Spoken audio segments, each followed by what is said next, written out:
Welcome to History Teller YT, where the past speaks and the echoes of human struggle come alive.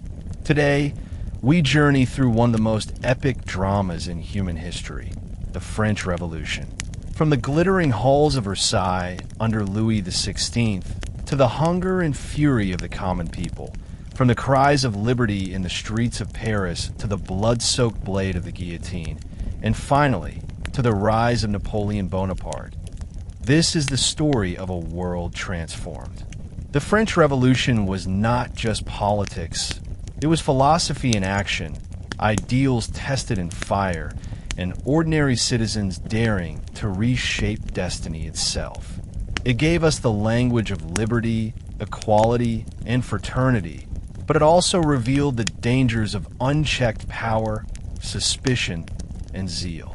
In this series, you will hear of kings and queens brought low, of revolutionaries rising and falling, of mobs storming palaces, of leaders who dreamed of virtue but unleashed terror, and of a general who seized the moment to crown himself emperor.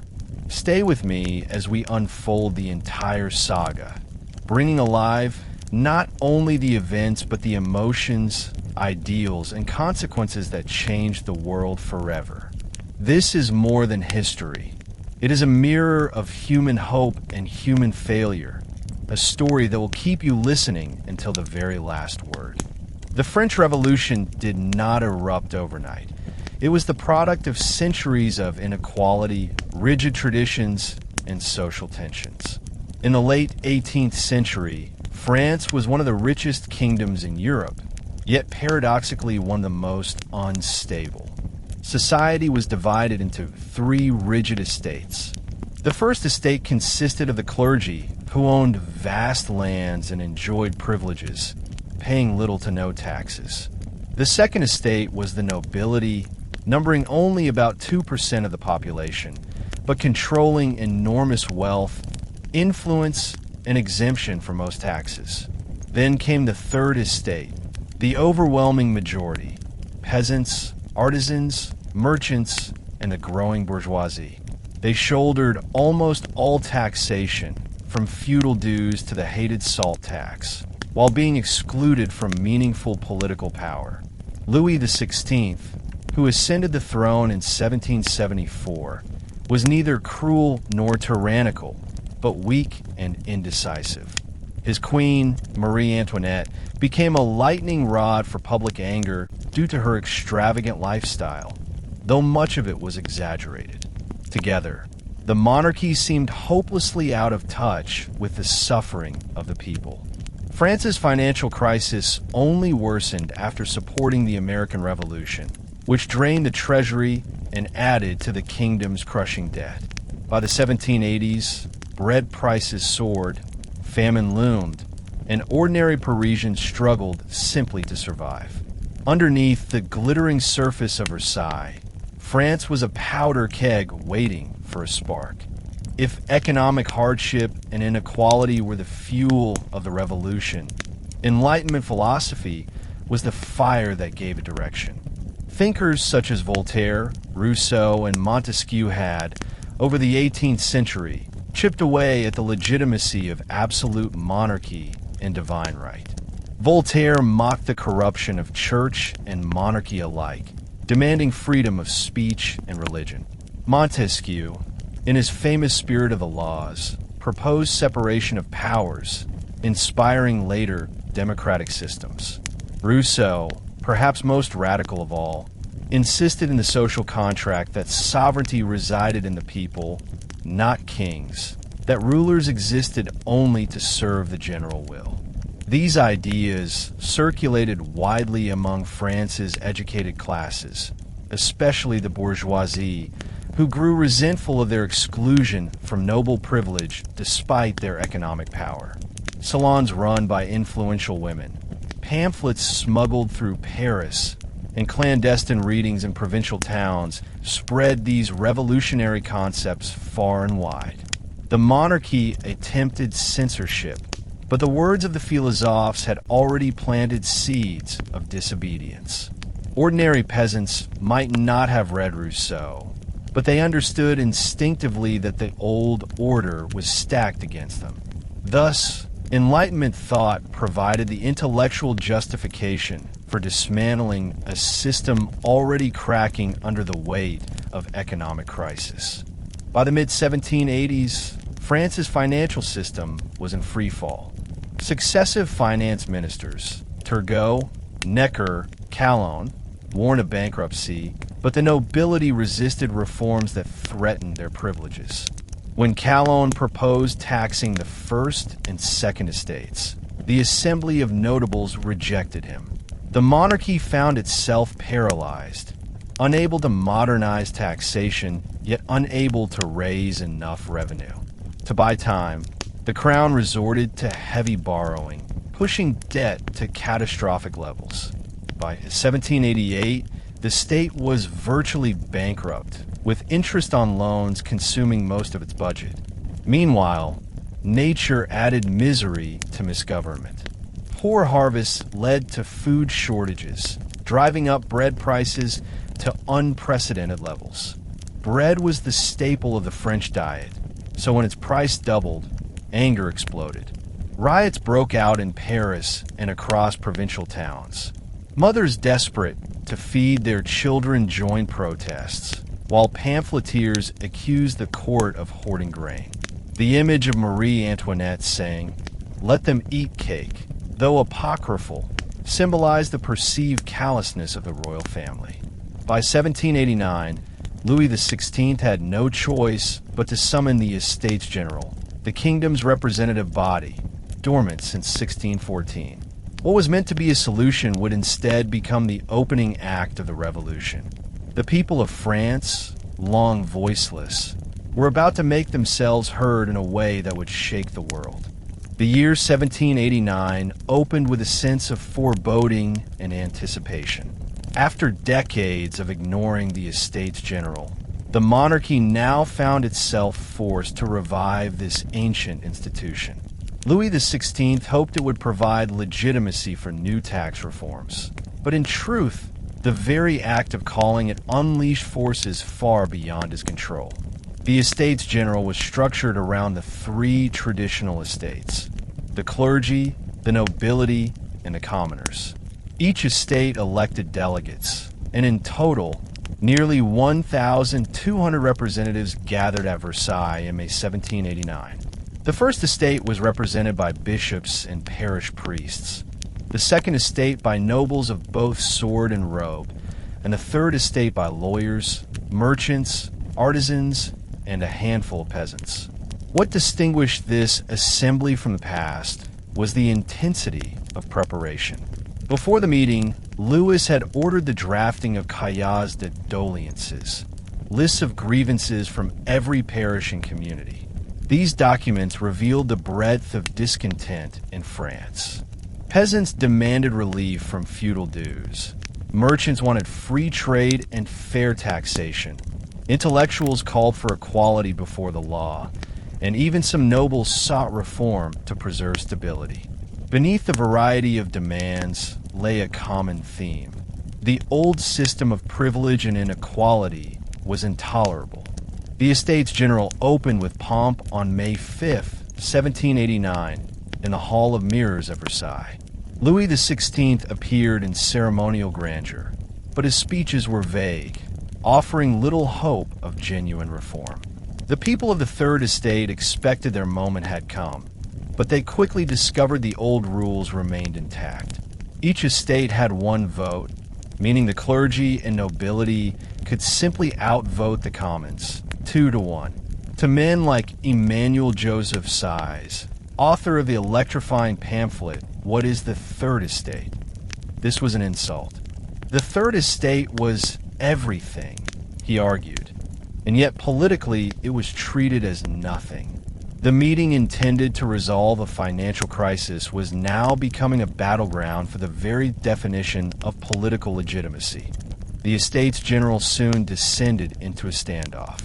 The Third Estate, representing 95% of the population, refused to accept a system where its voice could be drowned out by two privileged minorities. Many delegates were young lawyers and professionals steeped in Enlightenment ideals. They demanded that votes be counted by head rather than by order, ensuring the Third Estate's numerical strength gave them the advantage. The clergy and nobility resisted, clinging to tradition, fearing that reform meant the loss of centuries of privilege. Weeks passed in fruitless debate. By June, tensions boiled over. The Third Estate, frustrated by obstruction, declared itself the National Assembly on June 17th, claiming to represent the sovereignty of the French people. This was revolutionary. Authority was shifting away from king and nobility toward the concept of national will. Days later, they found themselves locked out of their meeting hall under suspicious circumstances. Convinced the king was trying to suppress them, they reconvened in a nearby indoor tennis court. There, on June 20th, 1789, came a defining moment of modern democracy, the tennis court oath. Led by figures like Mirabeau and Size, nearly 600 delegates swore never to separate until France had a constitution. "We are here by the will of the people," thundered Mirabeau, "and we shall not leave except at the point of bayonets." The oath electrified the nation. It was no longer a matter of taxes or finances. The very legitimacy of absolute monarchy was being challenged. The idea that sovereignty lay with the people had moved from philosophy to political reality. Louis XVI attempted compromise, ordering all estates to join the National Assembly. But the symbolism of the tennis court oath could not be undone.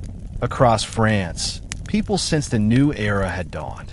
The king had not yet fallen, but his authority had been fatally weakened. The momentum unleashed by the Estates General quickly spread beyond Versailles. Across Paris and the provinces, news of a National Assembly inspired fervent hope and rising fear among the privileged classes. Pamphlets circulated in the streets, hailing the birth of a new France. Crowds gathered to cheer the deputies of the Third Estate, while aristocrats whispered of treason. The monarchy vacillated.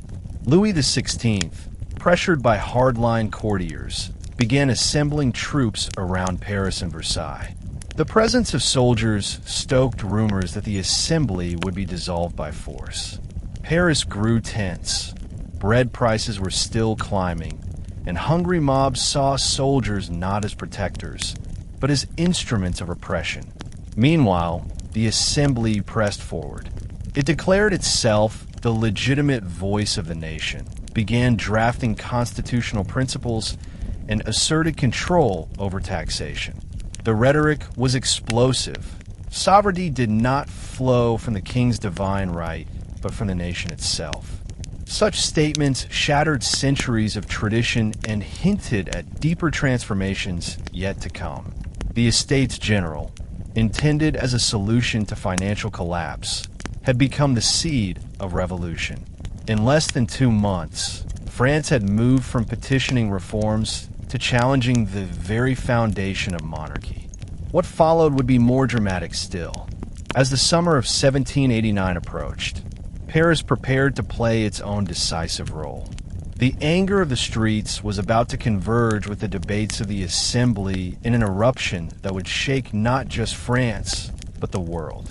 By July 1789, the tension in Paris had reached a fever pitch. The National Assembly had declared itself the sovereign voice of the nation, but Louis XVI and his advisors wavered between compromise and repression. To many in the capital, it seemed the king was preparing a coup against the people's representatives. Troops, including foreign mercenaries like Swiss and German regiments, were deployed around Paris and Versailles. Their presence terrified the population, already on edge from food shortages and soaring bread prices. Markets overflowed with rumors. The king would dissolve the assembly, arrest its leaders, and impose martial law. Paris, a city of nearly 600,000, was a tinderbox. Its poor quarters seethed with anger, fueled by hunger and resentment of privilege. Bread had become more than food. It was a political symbol, and shortages meant betrayal. Crowds gathered in public squares, listening to fiery speeches by agitators such as Camille Desmoulins, who on July 12th leapt onto a cafe table and cried out, "To arms! To arms!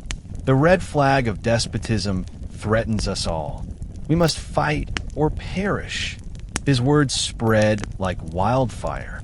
Parisians began arming themselves, raiding gunsmiths and seizing pikes. The municipal government of Paris collapsed under the pressure, and citizens organized a revolutionary militia, the embryonic form of the National Guard. But weapons alone were not enough. The people needed gunpowder and ammunition, and there was only one place where it could be found in abundance: the Bastille. This fortress prison, looming over eastern Paris, was more than a military target. To the people, it symbolized royal tyranny, arbitrary imprisonment, and centuries of oppression. Though housing only 7 prisoners by 1789, its massive stone walls and iron gates made it the hated emblem of despotism. Its fall would mean not only gunpowder for the people, but also the destruction of a symbol that chained France to its past. On the morning of July 14th, 1789, the Parisian crowd surged toward the Bastille. Thousands of men and women gathered, armed with muskets, axes, and sheer determination. Negotiations began with the governor, Bernard Delaunay, but they dragged on fruitlessly. The people demanded the surrender of the fortress and its stores of gunpowder. Delaunay hesitated, mistrusting the mob and aware of the consequences of capitulation. As hours passed, tension snapped. Shots rang out, whether by accident or design, and the assault began. The Bastille was formidable, with thick stone walls and a garrison of around 100 soldiers, including veterans known as invalids. But the attackers, numbering in the thousands, were unstoppable in their fury. Cannon fire, ladders, and sheer human waves battered the gates. Fighting raged for hours under a sweltering summer sun. Blood mixed with sweat as Parisians fell in the streets. But reinforcements kept arriving. Artisans, laborers, and even some sympathetic soldiers from the French guards joined the assault. By late afternoon, overwhelmed and hopeless, Delaunay surrendered. But the fury of the crowd could not be restrained. He was dragged through the streets and brutally killed, his head paraded on a pike, a grim foreshadowing of revolutionary violence to come. The Bastille's gates were thrown open, and the mob swarmed inside. Prisoners were freed, chains smashed, and powder seized. The fortress, once the feared emblem of monarchy, now lay in ruins. News of the fall electrified France. In Paris, church bells rang, crowds danced, and revolutionaries proclaimed the dawn of liberty. Across the kingdom, peasants and townsfolk alike heard the story and understood. The people had defeated the king's symbol of oppression. The monarchy had been challenged not by nobles or intellectuals, but by ordinary citizens.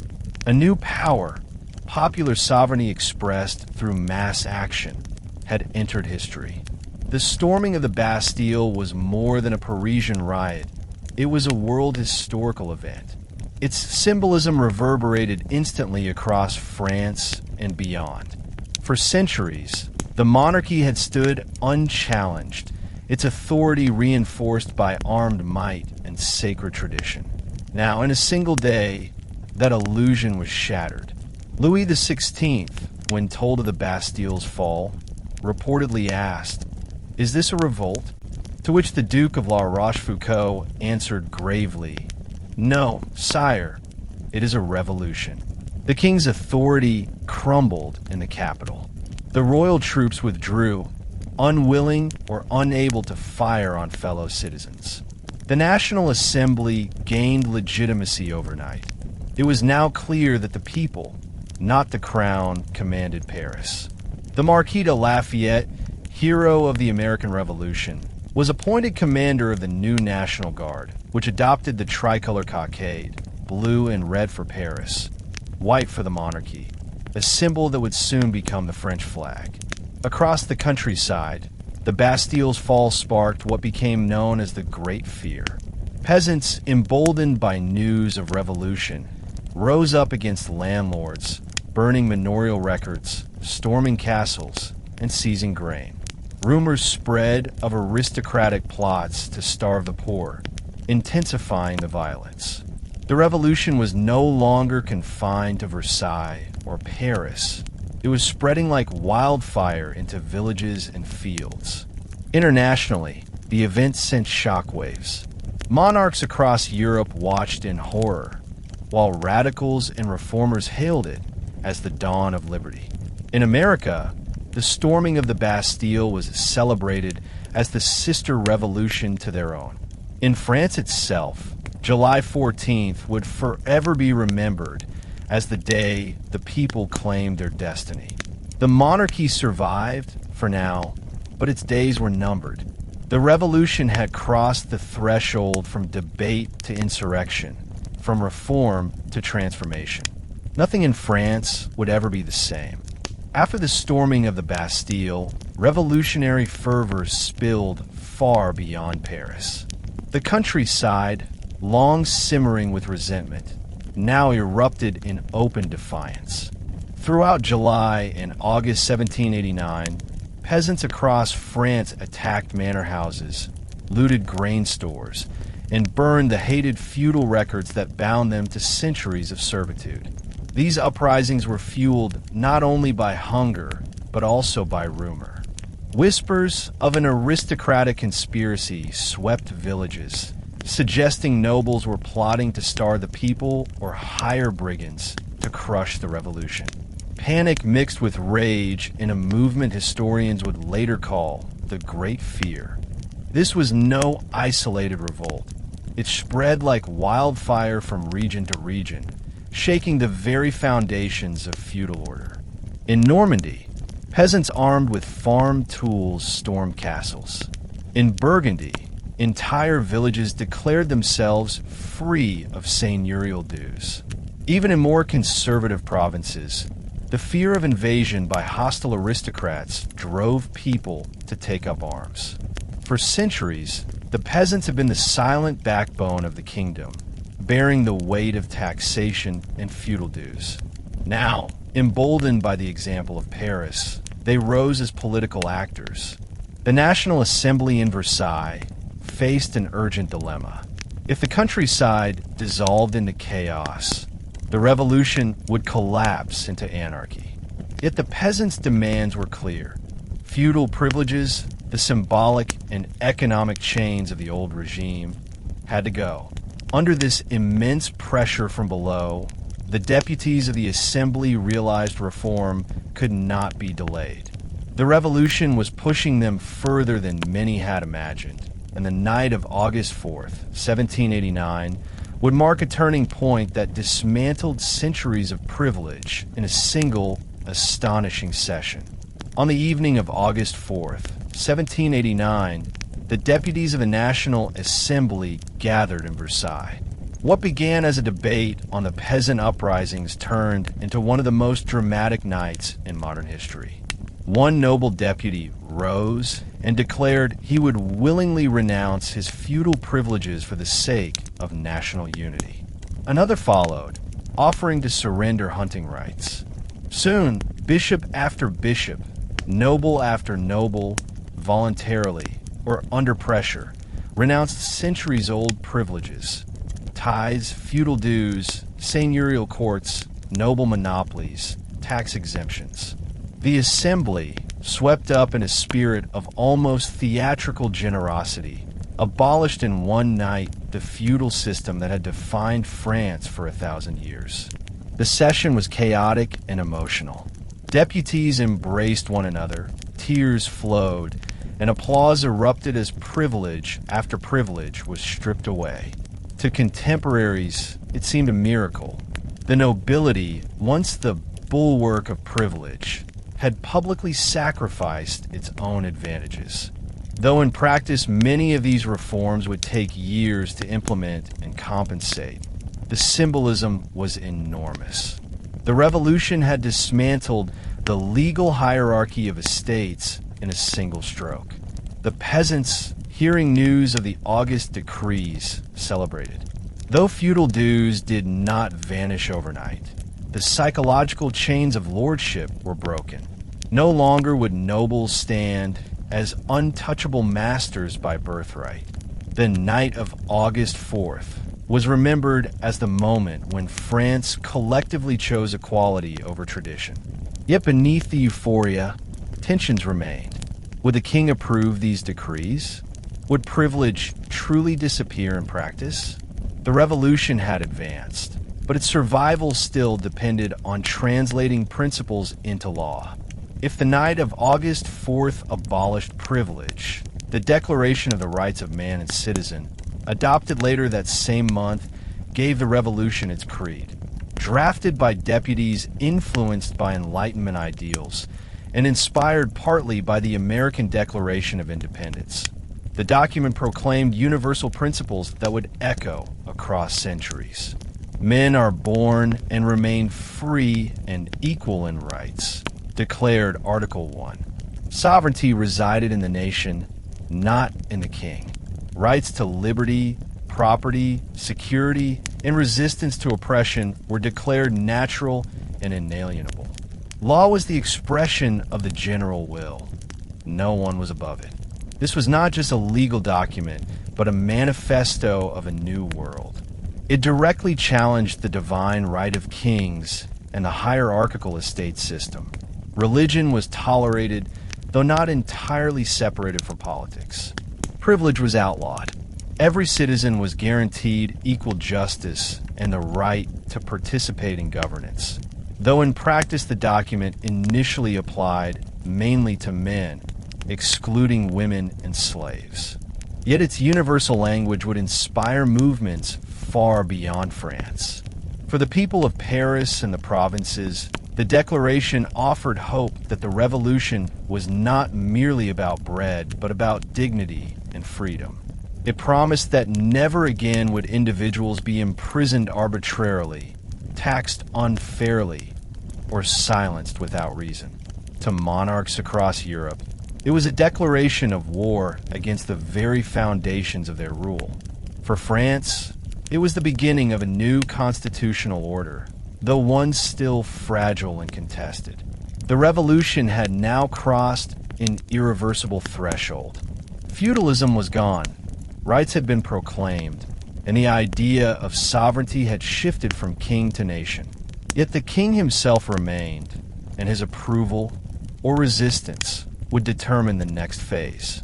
The revolution was soaring on the wings of ideals, but storms were gathering on the horizon. By the autumn of 1789, the revolution had proclaimed liberty and equality in bold declarations, but the realities of hunger still stalked the streets. Bread, the lifeblood of ordinary French families, remained scarce and costly. Despite the fall of the Bastille and the abolition of feudal dues, mothers in Paris still stood in long bakery lines, waiting anxiously with empty baskets. The revolution had promised justice, yet children continued to starve. It was this contradiction between lofty ideals and daily suffering that lit the fuse for one of the most dramatic episodes of the revolution, the Women's March on Versailles. The Parisian markets, especially Les Halles, were the nerve center of popular agitation. Here, women vendors, fishwives, and workers voiced their fury. Rumors swirled that aristocrats at Versailles were celebrating with feasts while the people starved. Anger grew when news spread of a royal banquet where the king's guards allegedly trampled on the tricolor cockade, symbol of the revolution. To women struggling to feed their families, this insult was intolerable. Revolution was not an abstract debate, it was bread on the table. On October 5th, 1789, thousands of women gathered spontaneously in Paris. Some carried sticks, others knives, and many drag cannons taken from the Hotel de Ville. Rain poured down, but the determination of the crowd was unstoppable. Their cry was simple yet powerful. Bread. Bread. What began as a bread riot quickly transformed into a political march. For the first time, women, often dismissed in politics, became the central actors of history. With drums beating and voices raised, they set their eyes on Versailles, determined to confront the king and demand relief. The march itself was a sight both awe-inspiring and terrifying. Stretching for miles, the procession of women trudged the 12 miles from Paris to Versailles in mud and rain, accompanied by sympathetic men and members of the National Guard. Lafayette, the Guard's commander, initially resisted, but ultimately chose to march alongside them, recognizing that opposing the people would risk bloodshed. This fusion of women, soldiers, and citizens became a moving symbol of revolutionary unity. When the marchers arrived at Versailles, drenched and exhausted, they stormed into the Assembly Hall. Deputies were stunned as fishwives and market women filled the galleries, shouting demands. Their voices echoed with both desperation and authority. Bread is what we want. Deputies promised reform, but the crowd's hunger demanded immediate answers. Some women pushed further into the palace itself, confronting guards and wandering through the gilded halls where Marie Antoinette resided. The contrast was stark. Starving mothers in rags against the glittering opulence of Versailles. That night, the situation grew explosive. Crowds surrounded the palace, chanting against the queen, who was despised as Madame Deficit. In the early morning of October 6th, violence erupted. Angry mobs forced their way into the palace, killing guards and nearly breaking into the queen's bedchamber. Marie Antoinette narrowly escaped, rushing barefoot through hidden corridors. The violence shocked even revolutionaries, but the people's resolve was clear.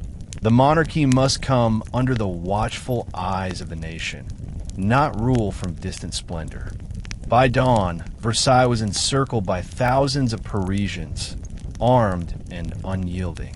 Lafayette persuaded the royal family to face the people, and when Louis XVI appeared on a balcony, promising to distribute bread and support the Assembly's decrees, he was met with cries of, "To Paris! To Paris!" The demand was unmistakable. The king and his family must move to the capital, where the people could hold them accountable. Reluctantly, Louis agreed. What followed was an extraordinary procession back to Paris. The king's carriage rolled slowly through the streets, flanked by triumphant marchers. Ahead of the carriage, wagons carried flour from Versailles, seized for the hungry city. Behind, the heads of slain guards were paraded on pikes, a grim reminder of the people's power. The queen, once the symbol of untouchable majesty, now sat silently under the gaze of her subjects, her image forever transformed. The arrival in Paris was a turning point. The monarchy was no longer the distant, aloof power of Versailles. The king was now a prisoner of Paris, confined to the Tuileries Palace, under the shadow of the people's will. The Assembly, too, relocated, ensuring that all political life would unfold in the heart of the revolutionary capital. The Women's March on Versailles revealed something new. The revolution was not only about men in debating halls or orators in clubs. It was also the action of mothers, wives, and workers whose voices and bodies moved history itself. By bringing the king to Paris, they made the revolution irreversible. The monarchy could no longer hide behind gilded walls. It was bound to the nation, face to face with the people it had once ruled from above. By late 1789 and into 1790, the revolution had already dismantled much of France's old order. Feudalism was abolished, The Declaration of the Rights of Man had set forth universal principles, and the king was now in Paris under the watchful eye of the people.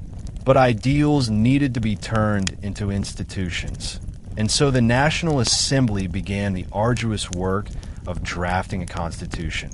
Their mission: to define a new political order where sovereignty resided with the nation, yet monarchy still had a role. This task was unprecedented in French history. For centuries, kings had ruled by divine right, their power unchallenged. Now deputies debated whether Louis XVI should remain merely a figurehead or a genuine executive authority. Some argued for a strong monarchy, fearing chaos if too much power was handed to the people. Others wanted the king reduced to a symbolic role, with most authority in the hands of an elected legislature. Mirabeau, a commanding orator, sought a middle ground. He hoped to preserve the king's dignity while making him accountable to the Constitution. The debates were fierce and often bitter. Who should vote? Should suffrage be universal or restricted to active citizens who paid taxes? Should local governments be autonomous or centralized? Despite disagreements, the deputies pressed forward. By 1791, they had created a constitutional monarchy. The king was designated king of the French, no longer king by the grace of God, but king by the will of the people. His powers were limited. He could veto laws temporarily, but could not override the assembly indefinitely. Taxes, war, and legislation were controlled by elected representatives. For the first time in French history, law stood above royal decree. Yet beneath the triumph lay contradictions. Suffrage was restricted. Only about 2/3 of men qualified as active citizens, leaving millions excluded. Women were ignored entirely, despite their role in the revolution. Still, the Constitution of 1791 marked a profound transformation. The absolute monarchy was gone. France now had a legal framework that balanced monarchy, legislature, and popular sovereignty. But whether this fragile balance could survive the storms ahead was another question. Deputies restructured France. One institution stood at the heart of controversy: the Catholic Church. For centuries, the Church had been not only a spiritual authority, but also an economic powerhouse, owning about 10% of France's land and enjoying exemption from taxes. Revolutionaries saw this as incompatible with the ideals of equality and national sovereignty. To stabilize finances and curb clerical privilege, the Assembly took radical measures. First, in November 1789, church lands were seized and declared national property. These lands, vast and fertile, were used to back a new revolutionary currency, the assignats. This move relieved the treasury, but also tied the fate of the economy to confiscated property. Next came an even more divisive measure: the civil constitution of the clergy, passed in July 1790. This law reorganized the church, making priests and bishops state employees. They would be elected by citizens, paid by the government, and required to swear an oath of loyalty to the Constitution. This was revolutionary and incendiary. To revolutionaries, it was common sense. The church should serve the nation, not stand apart as a privileged estate. But to many clergy and devout Catholics, it was blasphemy. The Pope condemned the measure, and thousands of priests refused the oath, becoming refractory clergy. The division tore France apart. In villages and towns, neighbors turned against each other, some loyal to the constitutional priests, others to the traditional church. For peasants who had embraced the revolution in burning manorial records, the assault on their faith felt like betrayal. The civil constitution created a rift that would haunt the revolution. It turned religion into a political fault line and fueled counter-revolutionary resistance. What began as a measure to fund the state and assert national sovereignty ended by alienating millions of ordinary believers. For Louis XVI, a devout Catholic, the civil constitution deepened his inner conflict. His crown had been diminished, and now his conscience was at war with his role as constitutional king. By the end of 1791, France stood transformed yet precarious. The Constitution was completed, and the king swore an oath to uphold it. The Assembly declared its mission accomplished and dissolved itself, giving way to a new legislative assembly. The revolution appeared to have succeeded. Feudalism gone, rights proclaimed, monarchy limited, church restructured. Yet beneath the surface, tensions brewed. The king himself was deeply alienated. Though he publicly accepted the Constitution, privately he despised its limits on his authority and was horrified by the attack on the church. His queen, Marie Antoinette, loathed the revolution and wrote secretly to foreign powers, urging them to intervene. The royal family felt themselves prisoners, their palace guarded by the National Guard, their every move watched. To the revolutionaries, the king's hesitation and rumored conspiracies confirmed suspicions that he was plotting betrayal. Meanwhile, society was fracturing. Supporters of the revolution disagreed on how far to go. Moderate constitutional monarchists believed the revolution should now consolidate, not radicalize further. But radicals, gathering in clubs like the Jacobins, argued that the revolution was only beginning, that monarchy itself was incompatible with liberty. On the streets of Paris, ordinary citizens grew restless. Prices remained high, food scarce, and rumors constant. The civil constitution of the clergy split communities, producing bitter conflicts between believers and revolutionary officials. Externally, France's revolution alarmed monarchs across Europe. Austria and Prussia, home to Marie Antoinette's relatives, watched closely. What if revolutionary ideas spread beyond France's borders? The revolution was no longer a domestic affair. It was becoming a European crisis. Thus, by 1791, France had achieved something extraordinary. The first written constitution of its history, a legal framework inspired by Enlightenment ideals. But it rested on fragile foundations: distrust of the king, anger in the streets, religious division, and looming foreign threats. The revolution stood at a crossroads. Would it stabilize into constitutional monarchy or plunge further into radical upheaval? The answer would come soon, in blood and betrayal. By 1791, Louis XVI and Marie Antoinette were living under the shadow of the revolution. Once rulers in Versailles' golden halls, they were now confined in the Tuileries Palace in Paris, surrounded by the National Guard and watched closely by the people. Though officially respected as King of the French, Louis was effectively a prisoner. His movements were restricted, his authority reduced, and every decree he signed was under the scrutiny of the Assembly. For a monarch raised to believe in divine right, this new reality was humiliating and intolerable. Louis was also tormented by conscience. A devout Catholic, he had sworn to uphold the civil constitution of the clergy, yet he privately considered it sacrilegious. The confiscation of church lands, the forced oaths of priests, and the Pope's condemnation weighed heavily on him. To uphold his faith, he began plotting escape. His queen, Marie Antoinette, despised the revolution even more. She wrote secretly to her Austrian relatives, begging for intervention, and urged Louis to act boldly. Their advisors, too, whispered that the revolution was a passing storm, and that foreign monarchs would surely rally to save them. Thus the royal family began to plan their flight. The idea was simple in theory, but perilous in execution. Escape Paris, reach loyalist troops stationed near the northeastern frontier, and from there rally support with the aid of foreign powers.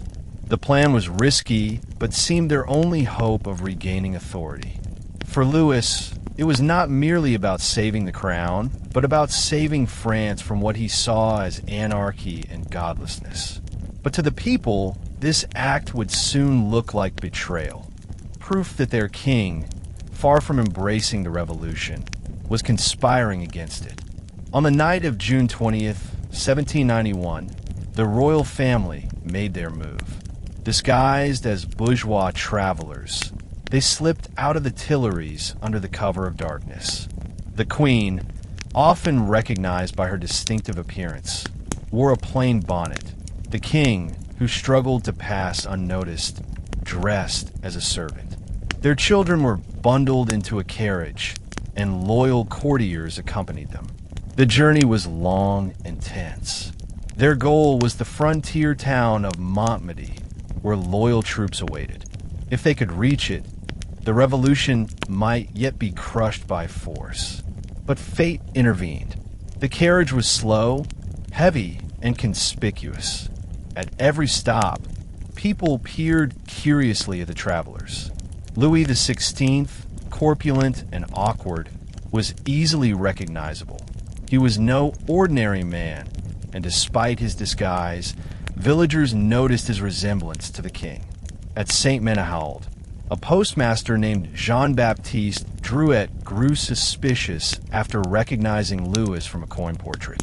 Alarmed, he rode ahead to Varennes and alerted the local authorities. By the time the royal carriage arrived in Varennes on June 21st, the trap was set. The town's bell rang, crowds gathered, and the family was halted by armed citizens. Their royal identity could no longer be concealed.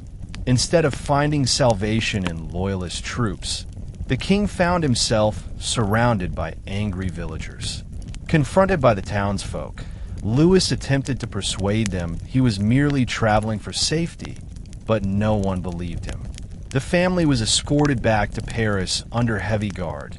Their flight transformed into a public humiliation. Along the road, crowds lined up in silence, no longer cheering their monarch, but staring with cold, accusatory eyes. The illusion of a king who supported the revolution was shattered forever. The flight to Varennes was a catastrophe for the monarchy. When news of the king's attempted escape reached Paris, it struck like lightning.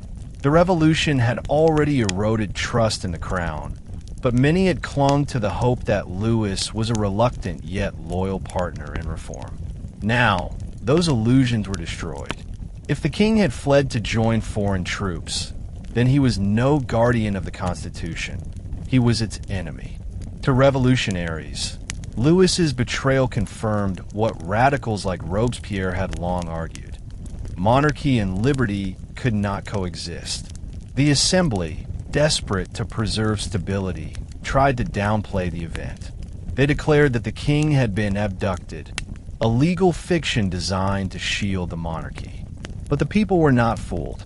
In pamphlets, posters, and speeches, Louis was denounced as a traitor.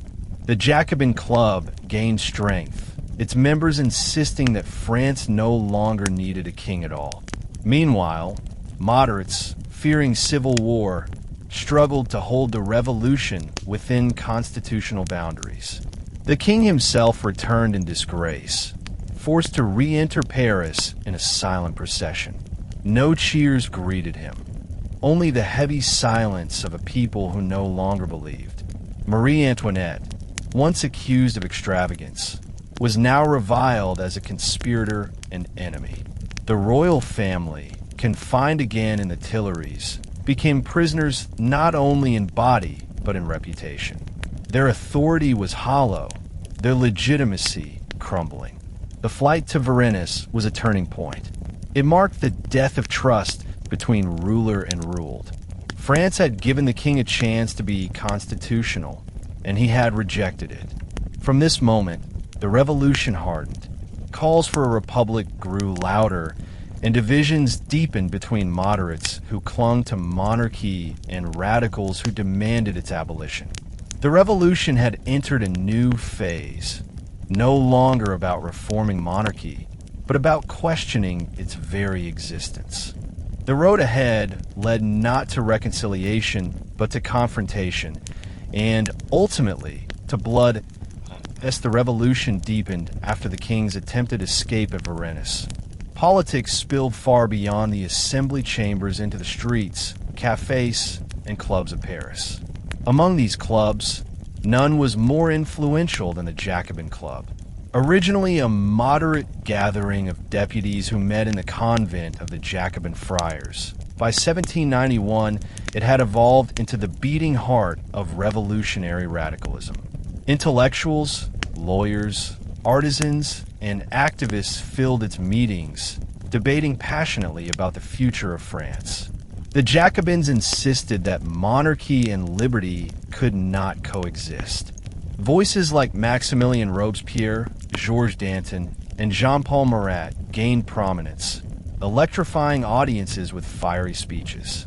Robespierre, known as the Incorruptible, embodied a moral purity that demanded uncompromising loyalty to the principles of equality and virtue.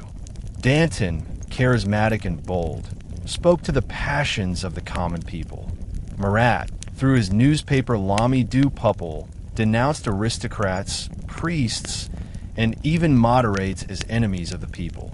Together, they transformed the Jacobin Club into a powerful engine of revolutionary energy. Opposing them were the Feuillants, a group of moderates who wanted to preserve constitutional monarchy. They warned that radicalism would plunge France into chaos. But the people of Paris, embittered by hunger and suspicious of royal treachery, were increasingly drawn to the Jacobins' uncompromising vision. The clubs multiplied across the nation, creating a network of revolutionary cells that carried radical ideas into every province. This new political culture was not limited to elites. Ordinary citizens, shopkeepers, laborers, even women, attended club meetings, listened to speeches, and participated in debates. Politics became public, passionate, and confrontational.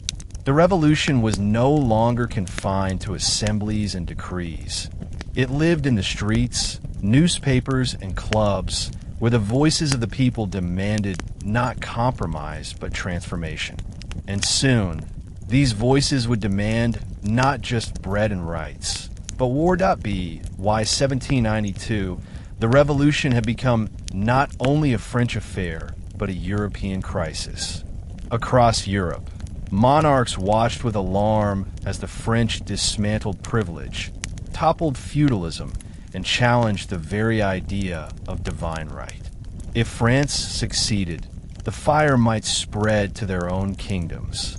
Austria, ruled by Marie Antoinette's brother Emperor Leopold II, and Prussia, ruled by Frederick William II, became the focal points of counter-revolutionary hope. Royal émigrés, nobles who had fled France, lobbied foreign courts to intervene and restore the monarchy. Within France, radicals and moderates alike debated war feverishly. For the Girondins, a rising faction allied with the Jacobins, war was both a patriotic duty and a political weapon. They argued that France must strike preemptively, spreading the ideals of liberty beyond its borders and exposing traitors at home. War, they believed, would unify the nation and sweep away counter-revolutionary forces. Leaders like Brisset insisted that revolution could not survive in one country alone. It must become a crusade. Robespierre, however, opposed war at first. He warned that France was unprepared, that the army was demoralized and full of officers loyal to the king. To him, war would strengthen the monarchy and risk crushing the revolution under foreign boots. Yet his caution was drowned out by the rising tide of nationalist fervor. The people, inflamed by rumors of aristocratic plots and foreign conspiracies, demanded action. In April 1792, the Legislative Assembly declared war on Austria, soon joined by Prussia. The revolution had now leapt beyond France's borders. Cannons roared, armies marched, and a new question emerged. Could liberty survive on the battlefield, or would the revolution be destroyed by foreign kings? The declaration of war intensified every fracture within France. At first, the French armies suffered humiliating defeats. Poorly trained volunteers clashed with seasoned professional armies, while many aristocratic officers deserted, refusing to fight for a revolution they despised. In Paris, news of defeat spread panic. People suspected treachery everywhere. Generals were accused of betrayal, priests were denounced as conspirators, and whispers about the king's secret correspondence with Austria circulated like wildfire. The streets of Paris boiled with anger. Revolutionary newspapers fanned the flames, calling for vigilance and vengeance. Crowds grew more militant, demanding harsher measures against enemies within. The sans-culottes, working-class militants who wore long trousers instead of aristocratic breeches, emerged as a powerful force. They filled the streets, shouting for equality, bread, and punishment for traitors. Their voice echoed in the Jacobin club, pushing it further toward radical action. Meanwhile, the monarchy's position deteriorated rapidly. The people no longer saw Louis XVI as a constitutional partner, but as a potential conspirator. Marie Antoinette, already hated, was labeled the Austrian woman and suspected of betraying France to her brother's armies. Moderates, once the backbone of the constitutional experiment, lost credibility. As foreign armies advanced, the revolution radicalized. War, hunger, and suspicion combined into a volatile mix. The revolution was transforming from a struggle for reform into a battle for survival. In this atmosphere, the Jacobins' rhetoric of vigilance and virtue found fertile ground. Liberty, they declared, was in danger, and only the people's uncompromising will could save it. The stage was set for an explosion that would sweep away the monarchy altogether. The summer of 1792 was one of the most tense and dramatic in French history. The war against Austria and Prussia was going badly. French troops, ill-prepared and poorly led, suffered defeats. Refugees poured into Paris with tales of enemy armies advancing and émigré nobles plotting revenge. Panic and suspicion spread like wildfire. Ordinary Parisians began to believe that treason was everywhere, among generals, priests, nobles, and above all, the royal family itself. In this fevered atmosphere, the voice of the sans-culottes grew louder. These working-class revolutionaries filled the streets of Paris, armed with pikes, muskets, and a burning determination to defend liberty. Their demands went far beyond bread. They wanted equality, vigilance, and punishment for traitors. The Jacobins, led by men like Robespierre, Danton, and Marat, gave voice to this anger. Through fiery speeches and newspapers, they insisted that the monarchy itself was conspiring with foreign enemies. On July 25, 1792, the Duke of Brunswick, commanding the allied Austro-Prussian army, issued the infamous Brunswick Manifesto. It threatened Paris with military execution if harm came to Louis XVI or his family. Far from intimidating Parisians, this manifesto enraged them. To many, it was proof that the king was colluding with foreign invaders. If liberty was to survive, the monarchy had to fall. The National Assembly hesitated, but the people of Paris prepared to act. The city became a volcano ready to erupt. In the radical sections, citizens held nightly meetings, organizing militias, and drawing up petitions demanding the king's deposition. By early August, the mood was explosive. The monarchy, already stripped of trust, now faced its final reckoning. On August 10th, 1792, the people of Paris would rise again, not against a fortress like the Bastille, but against the royal palace itself, the Tuileries. At dawn on August 10th, 1792, Paris erupted. Thousands of armed citizens, joined by National Guard units sympathetic to the revolution, marched on the Tuileries Palace. The palace was defended by about 900 Swiss guards, loyal and disciplined, along with a small number of royalist officers. Inside, Louis XVI, Marie Antoinette, and their children awaited their fate, caught between flight, negotiation, or resistance. The mob surged forward, chanting, "Down with the tyrant," and waving the red flag of revolution. Cannon fire echoed through the streets as the battle began. The Swiss guards fought fiercely, firing volleys into the crowd, but the sheer mass of insurgents was overwhelming. Blood flowed in the courtyards, walls were blackened by smoke, and bodies piled high as revolutionaries stormed through. The fighting was brutal, but it was not simply a military clash. It was the people against the monarchy itself. In the midst of the chaos, Louis XVI made a fateful decision.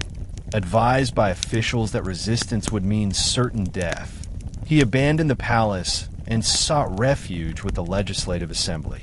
The king and his family were escorted to the Assembly Hall, where they sat silently as their palace was overrun. Without their presence, the defenders' morale collapsed. The Swiss guards were cut down almost to the last man. Survivors who surrendered were massacred by the mob. The courtyard of the Tuileries became a river of blood, a grim symbol of monarchy's downfall. By evening, the monarchy was finished in practice, if not yet by law. The king, once the center of France's identity, now sat as a prisoner under the Assembly's guard. The revolution had crossed another threshold, from limiting monarchy to annihilating it. The Tuileries massacre showed that the people would no longer tolerate compromise. The revolution had entered its most radical and violent phase. The fall of the Tuileries sent shockwaves across France, but it did not end the panic. Foreign armies advanced ever closer, and fear of counter-revolution grew. In September 1792, rumors spread that royalist prisoners, nobles, priests, and political suspects were plotting to rise up in Paris and join the enemy. Fueled by paranoia and revolutionary zeal, mobs of sans-culottes took matters into their own hands. Over the course of several days, known as the September Massacres, crowds stormed the prisons of Paris. Hundreds were slaughtered, clergy who had refused the constitutional oath, aristocrats accused of treason, and even ordinary prisoners caught in the frenzy. Men, women, and sometimes children were dragged before improvised tribunals and executed with pikes and swords. Blood soaked the streets, and the violence horrified moderates, but radicals defended it as the justice of the people. Amid this chaos, elections were held for a new body, the National Convention. For the first time, suffrage was extended to all male citizens, regardless of wealth. The revolution had moved from constitutional monarchy to full democracy.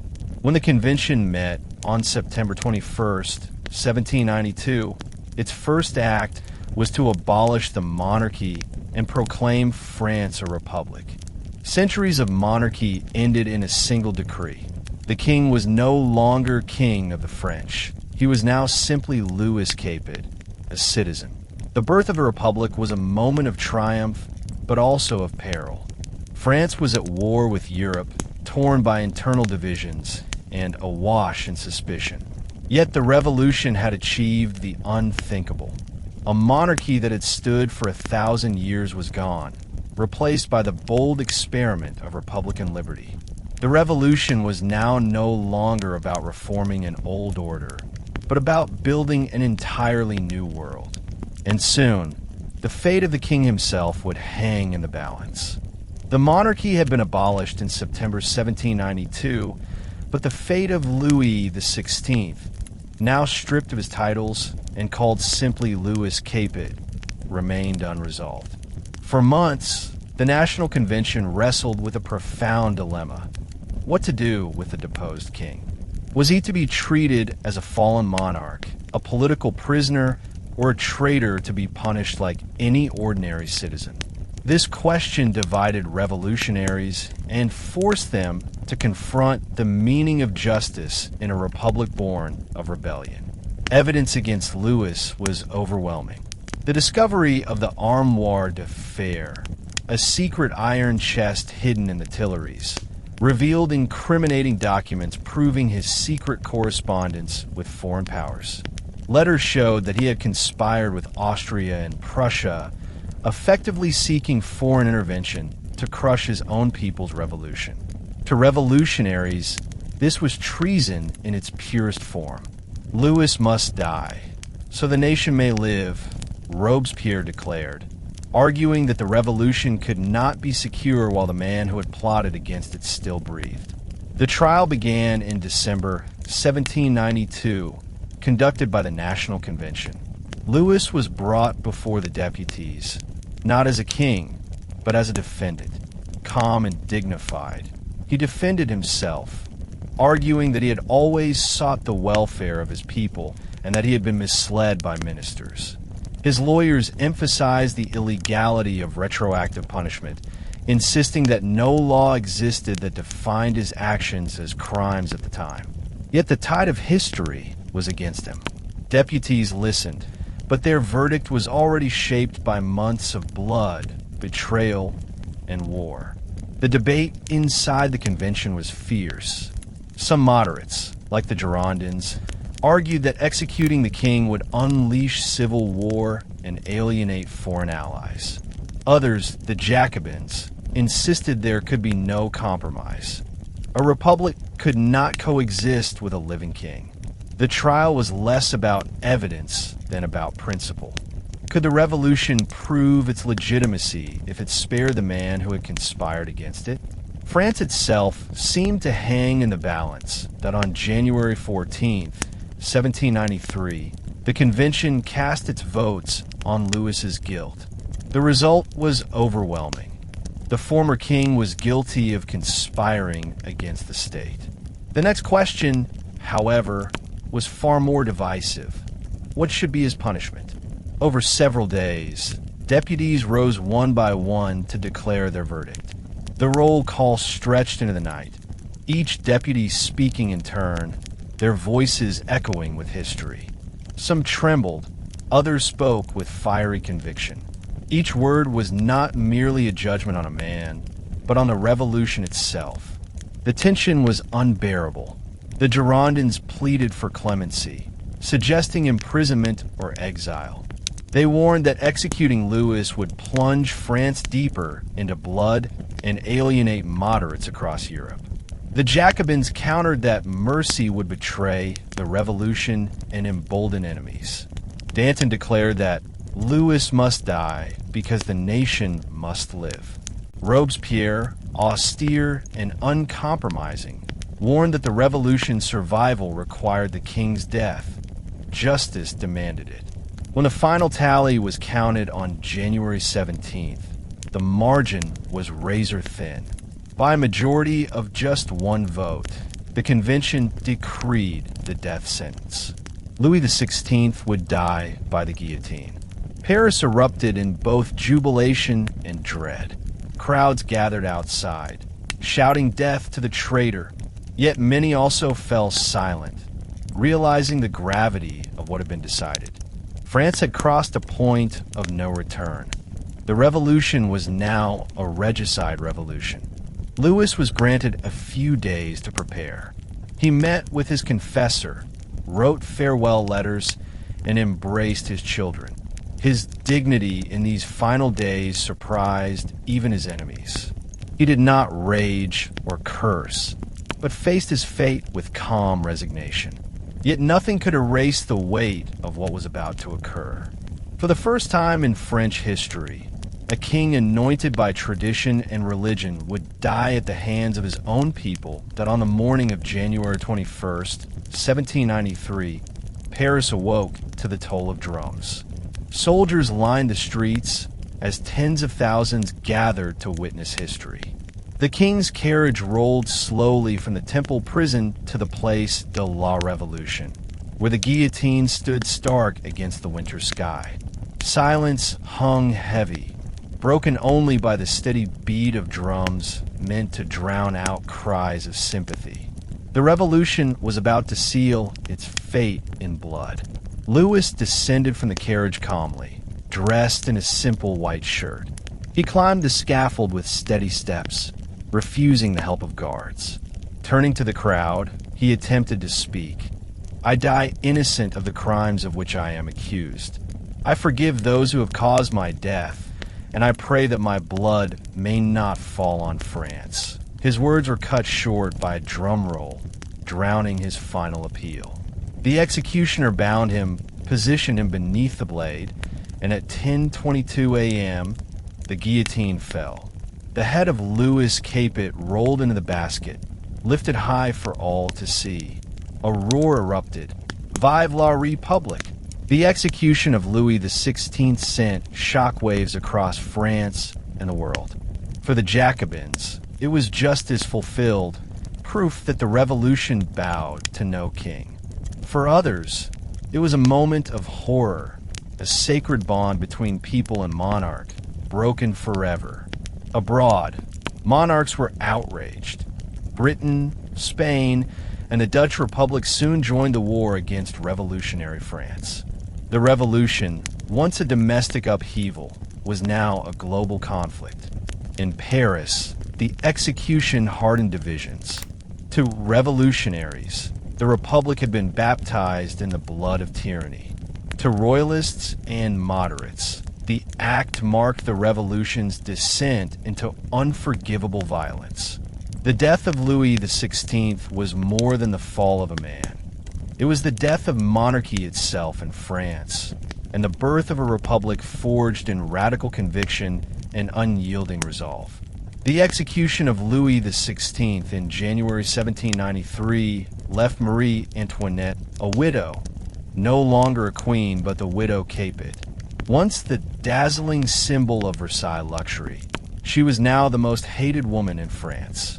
To revolutionaries, she embodied aristocratic arrogance, foreign influence, and betrayal. Pamphlets portrayed her as a monster, nicknaming her Madame Deficit for her supposed extravagance and blaming her for France's financial ruin. In truth, her extravagance had been exaggerated, but in the fevered imagination of the revolution, she became the scapegoat for every misery. Confined in the Temple prison with her children, she endured months of humiliation. Guards mocked her, crowds jeered outside, and her health declined. Yet she maintained a regal bearing. For her enemies, this only confirmed her pride. In October 1793, the Revolutionary Tribunal brought her to trial. Unlike Louis, who had been judged as a king conspiring against his people, Marie Antoinette was targeted as a symbol of corruption and foreign treachery. The charges were sweeping and venomous. She was accused of conspiring with Austria, of squandering France's resources, of plotting to overthrow the Republic. Most shocking was the fabricated accusation that she had engaged in incest with her young son, a charge so vile it stunned even her accusers. When confronted with it, Marie Antoinette, pale and weakened, rose with dignity and replied, "I appeal to every mother here." For a moment, silence filled the court. Yet it mattered little. The verdict was foreordained. On October 16th, 1793, she was condemned to death. That morning, dressed in a simple white gown, she was paraded through Paris in an open cart, jeered by crowds who once gawked at her jewels. Unlike her husband, she had no drum roll to drown her final words. At the scaffold, she stepped on the executioner's foot by accident and apologized, a final gesture of civility before the blade fell.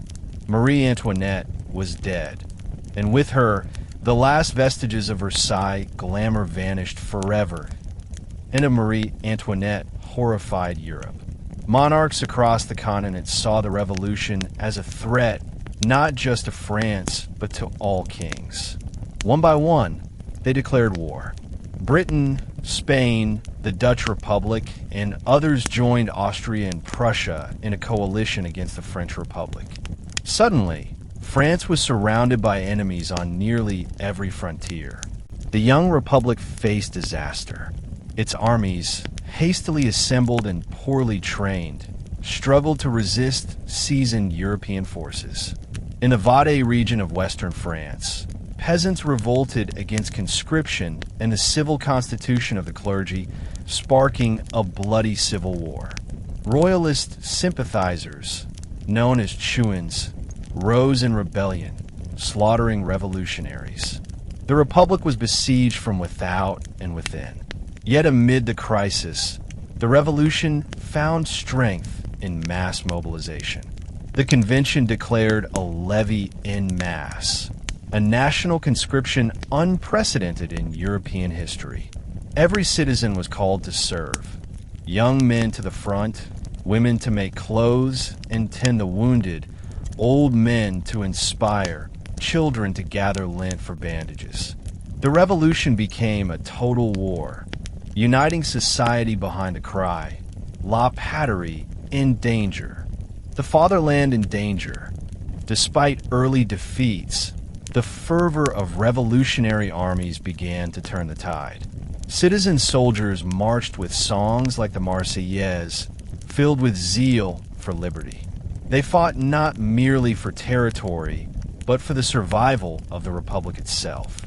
The war radicalized politics, hardened divisions, and gave rise to leaders like Carnot, the organizer of victory. But victory came at a cost. To preserve the revolution, leaders insisted on greater vigilance and harsher measures against perceived traitors. Out of this crucible, the reign of terror was about to be born. While armies fought abroad, Paris seethed with suspicion and vengeance. The sans-culottes demanded price controls, punishment of hoarders, and ruthless justice against traitors. Radical journalists like Marat fanned the flames, insisting that France was infested with conspirators.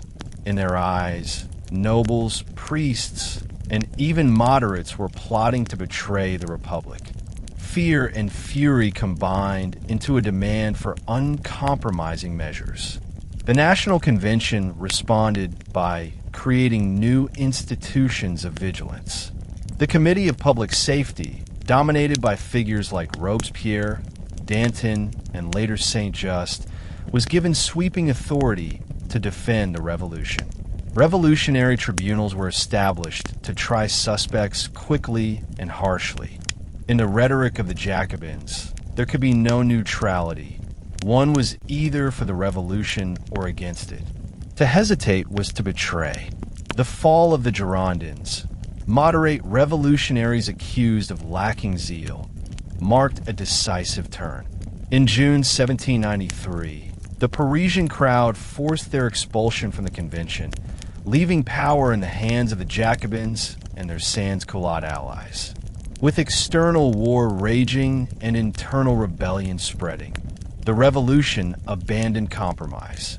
Terror, declared Robespierre, is nothing other than prompt, severe, inflexible justice.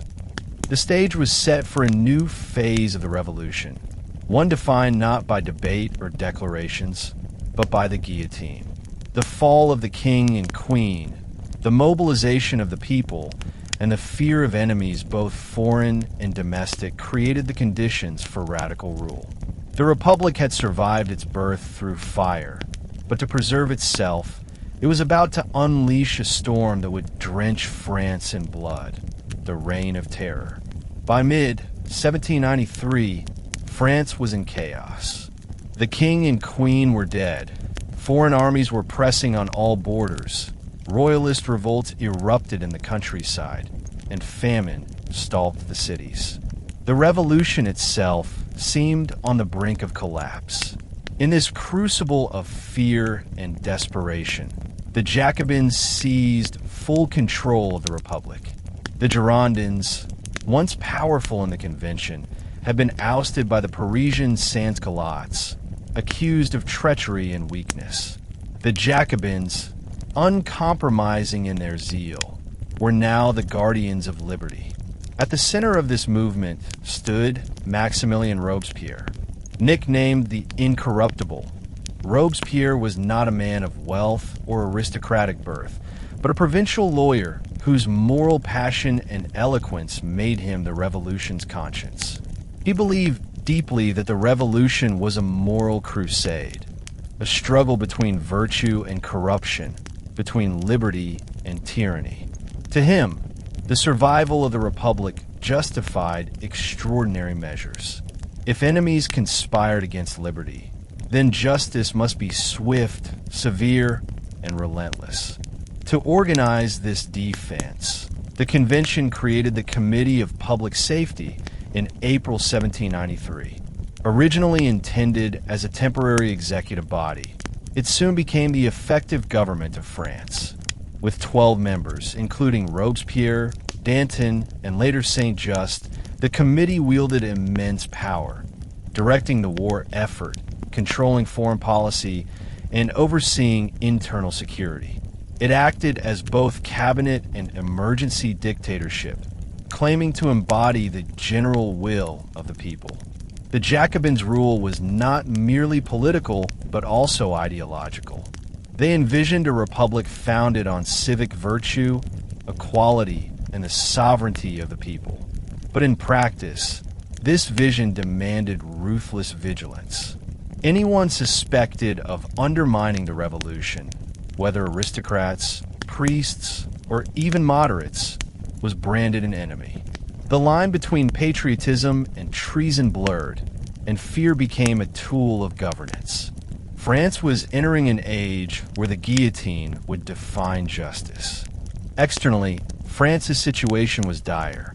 The First Coalition, Britain, Austria, Prussia, Spain, and others, encircled the Republic, determined to crush it. On the frontiers, French armies suffered defeats, exposing the nation to invasion. Internally, the Valais region in western France rose in bloody counter-revolution.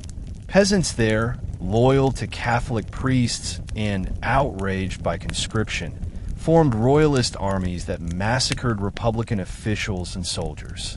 Civil war raged, adding to the strain of foreign war. To meet these threats, the convention proclaimed a levy en masse, mobilizing the entire nation. Every citizen was called to contribute. Young men to fight, women to make supplies, children to carry bandages, the elderly to inspire. It was the first modern total war, and it gave revolutionary armies new strength. Soldiers marched not for pay, but for the Republic, singing the Marseillaise as they defended their homeland. By sheer numbers and patriotic zeal, France began to resist the might of Europe. But the emergency also reshaped life inside France. The Jacobins imposed strict controls on the economy, fixing bread prices to appease the sans-culottes and punishing hoarders with death. Revolutionary tribunals were established in Paris and the provinces to try suspected traitors swiftly. The law of suspects, passed in September 1793, broadened the definition of treason to include not just active conspirators, but anyone who by their conduct, relations, or words showed themselves enemies of liberty. This meant that suspicion itself could become a death sentence. Priests who refused the constitutional oath, nobles accused of plotting, merchants accused of hoarding, even ordinary citizens who complained about shortages. Any could be dragged before the tribunal. The guillotine became both the symbol and the instrument of revolutionary justice. To the Jacobins, terror was not a betrayal of liberty, but its safeguard. As Robespierre declared, terror is nothing other than prompt, severe, inflexible justice. It is therefore an emanation of virtue.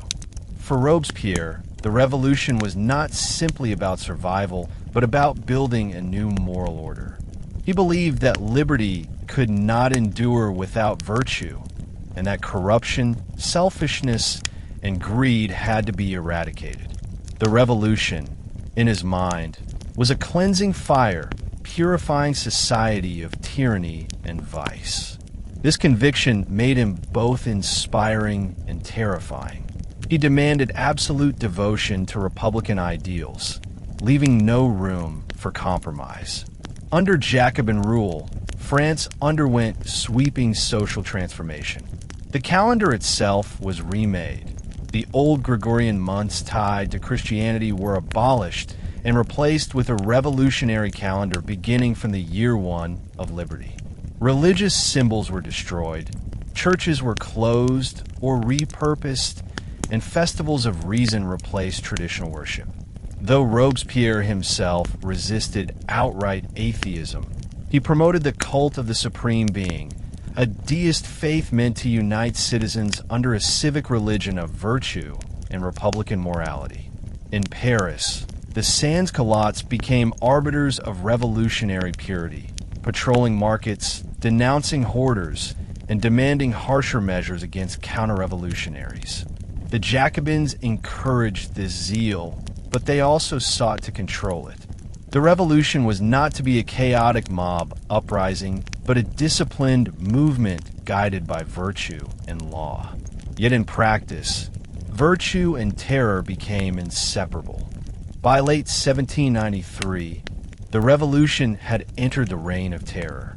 The guillotine claimed not only aristocrats and priests, but also moderates and radicals alike. Leaders who once stood beside Robespierre, Danton, Hébert, and others, would themselves fall under suspicion and face the blade.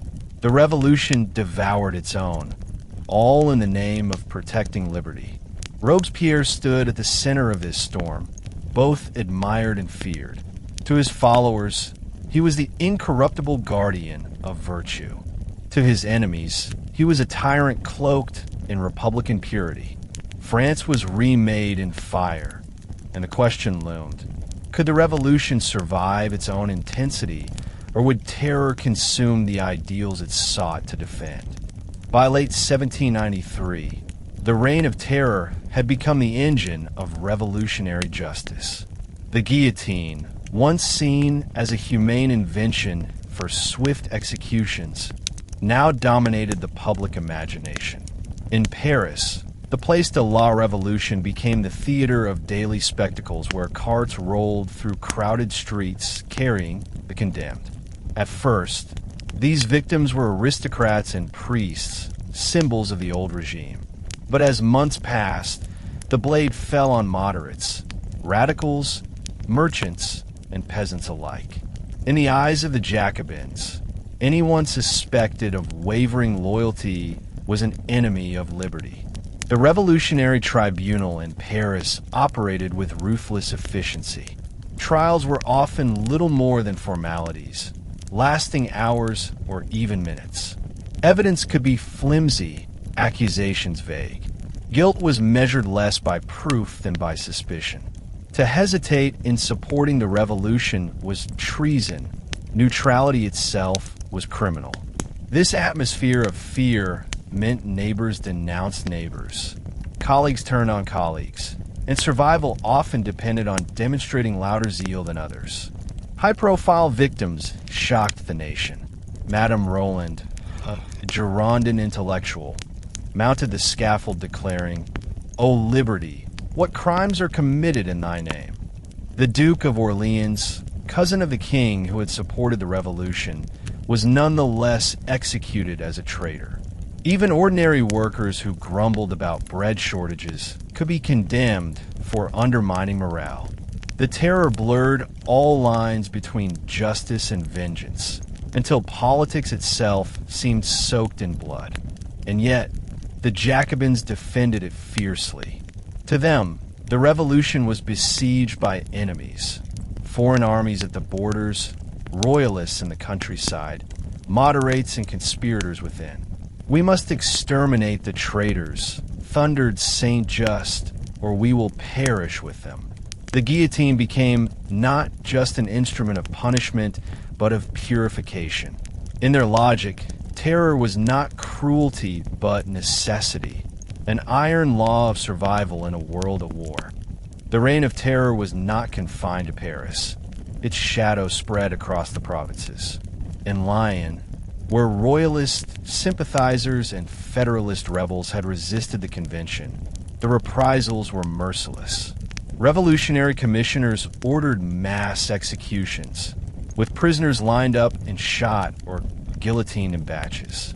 Houses were razed, and Lyon was declared to be no more but a warning to traitors.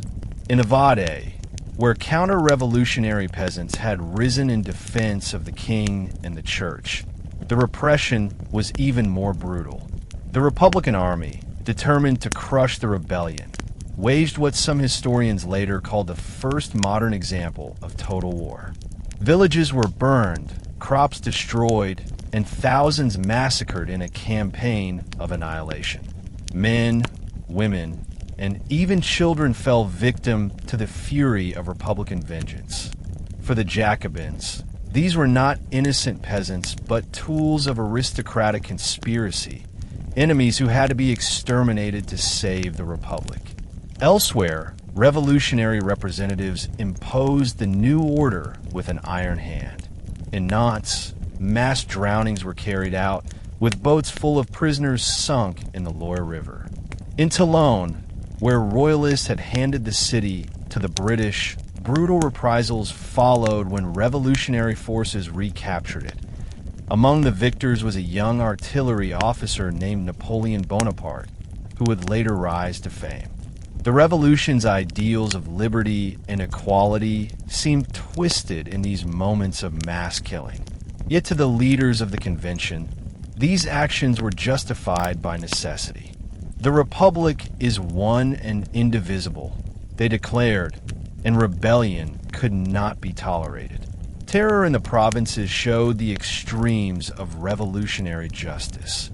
Not measured reform, but sweeping destruction, meant to instill fear and obedience.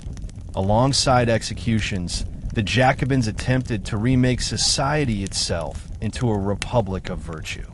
They believed the revolution was not only political, but moral, demanding a complete transformation of values, customs, and even time. The old monarchy, nobility, and church had been swept away, but the revolution sought deeper changes in everyday life. Religion became a central target. Churches were closed, crosses torn down, and priests forced to renounce their vows. In their place, radicals introduced the cult of reason, celebrating liberty, science, and the people. Paris's Notre Dame Cathedral was rededicated as a temple of reason, hosting festivals with dancers, music, and ceremonies exalting revolutionary ideals. Later, Robespierre, uneasy with atheism, promoted the cult of the Supreme Being, a civic religion affirming a deist God and virtue as the highest principle. Even the calendar was remade. The Gregorian system was abolished, replaced with the revolutionary calendar beginning in year 1, 1792. Months were renamed after natural elements: Thermidor for heat, Brumaire for fog, Germinal for growth. Weeks were 10 days long, Sundays eliminated, aiming to erase Christian influence from daily life. This radical restructuring symbolized the revolution's determination to sever all ties with the past. In politics, language shifted toward purity. Citizens were addressed as citoyen and citizen, emphasizing equality. Fashion changed as well. The aristocratic breeches of the past gave way to the long trousers of the sans-culottes, symbols of popular virtue. Revolutionary festivals filled the streets with symbolic processions, songs, and speeches celebrating liberty and fraternity. Yet beneath these celebrations lay an atmosphere of fear. Virtue was enforced through terror. To doubt, to criticize, to hesitate was dangerous. The Republic of Virtue demanded absolute loyalty, and those who failed to show it risked the guillotine. The revolution was no longer about compromise or balance. It had become a total project of remaking society, even at the cost of blood. By early 1794, the reign of terror had reached such intensity that not even the leaders of the revolution were safe. The guillotine had already claimed nobles, priests, moderates, and rebels. Now, divisions within the revolutionary camp itself threatened to tear the Republic apart. The Jacobins, once united against monarchy, fractured into rival factions, each claiming to represent the true spirit of liberty. On one side were the Hébertists, led by Jacques Hébert, a radical journalist who edited the fiery newspaper Le Père Duchesne. Hébert championed the sans-culottes and called for even harsher measures: more executions, stricter price controls, and total de-Christianization. His followers filled the streets of Paris, demanding vengeance on enemies of the people and urging the convention to escalate terror. To Hébert and his allies, moderation was betrayal. Opposing them were the Dantonists, followers of Georges Danton, once a hero of the revolution and one of its great orators. By 1794, however, Danton had grown weary of the bloodshed. Though not opposed to revolutionary justice, he argued that France had secured itself against enemies and that the terror should be relaxed. He sought reconciliation, urging that the revolution consolidate its gains rather than devour itself. Danton's ally, Camille Desmoulins, echoed this plea in his newspaper Le Vieux Cordelier, denouncing the cruelty of endless executions. Caught between these factions was Robespierre, who viewed both as threats. Hébert's extremism risked plunging France into chaos, while Danton's moderation threatened to weaken vigilance. To Robespierre and his closest ally, Saint-Just, virtue demanded balance, neither indulgence nor excess. But in practice, this meant eliminating rivals. In the revolution's new logic, anyone who opposed the Committee of Public Safety could be branded a traitor. Thus began the purge of both radicals and moderates alike. The first victims of Robespierre's consolidation were the Hébertists. In March 1794, Hébert and his allies were arrested, accused of plotting insurrection and conspiring with foreign powers. Their popularity with the sans-culottes made them dangerous, and their radicalism threatened to destabilize the fragile control of the Jacobins. Within days, Hébert and 19 others were condemned and guillotined. Crowds that once cheered their fiery speeches now watched in uneasy silence as their heads rolled into the basket. The sans-culottes, leaderless and demoralized, saw their influence wane. Next came Danton and the moderates. In April 1794, Danton, Desmoulins, and their followers were arrested on charges of corruption and treason. The trial was swift and merciless. Danton's eloquence filled the courtroom. He thundered against his accusers, warning that Robespierre will follow us. But the judges silenced him, forbidding further speeches. The verdict was inevitable: death. On April 5th, 1794, Danton mounted the scaffold with courage.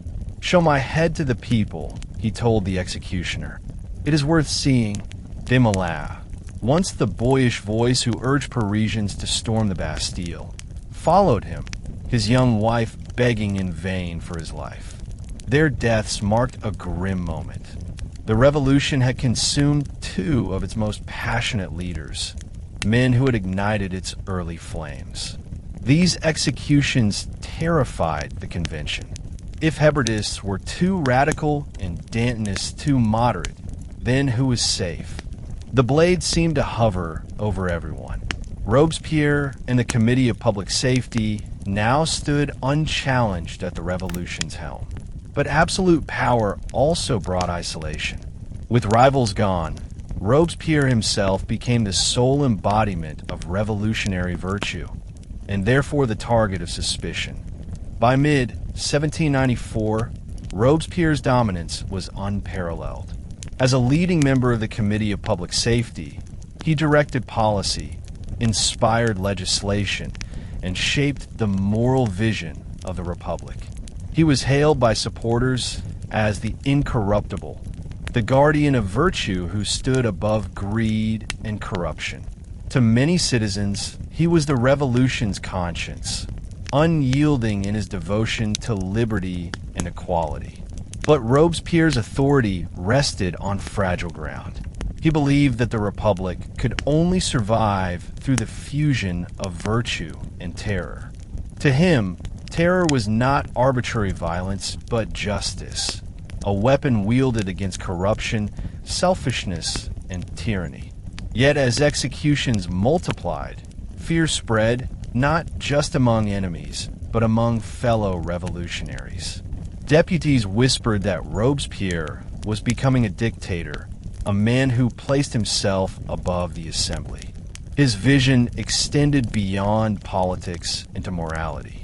In June 1794, he unveiled the cult of the Supreme Being, declaring belief in a divine creator and the triumph of virtue.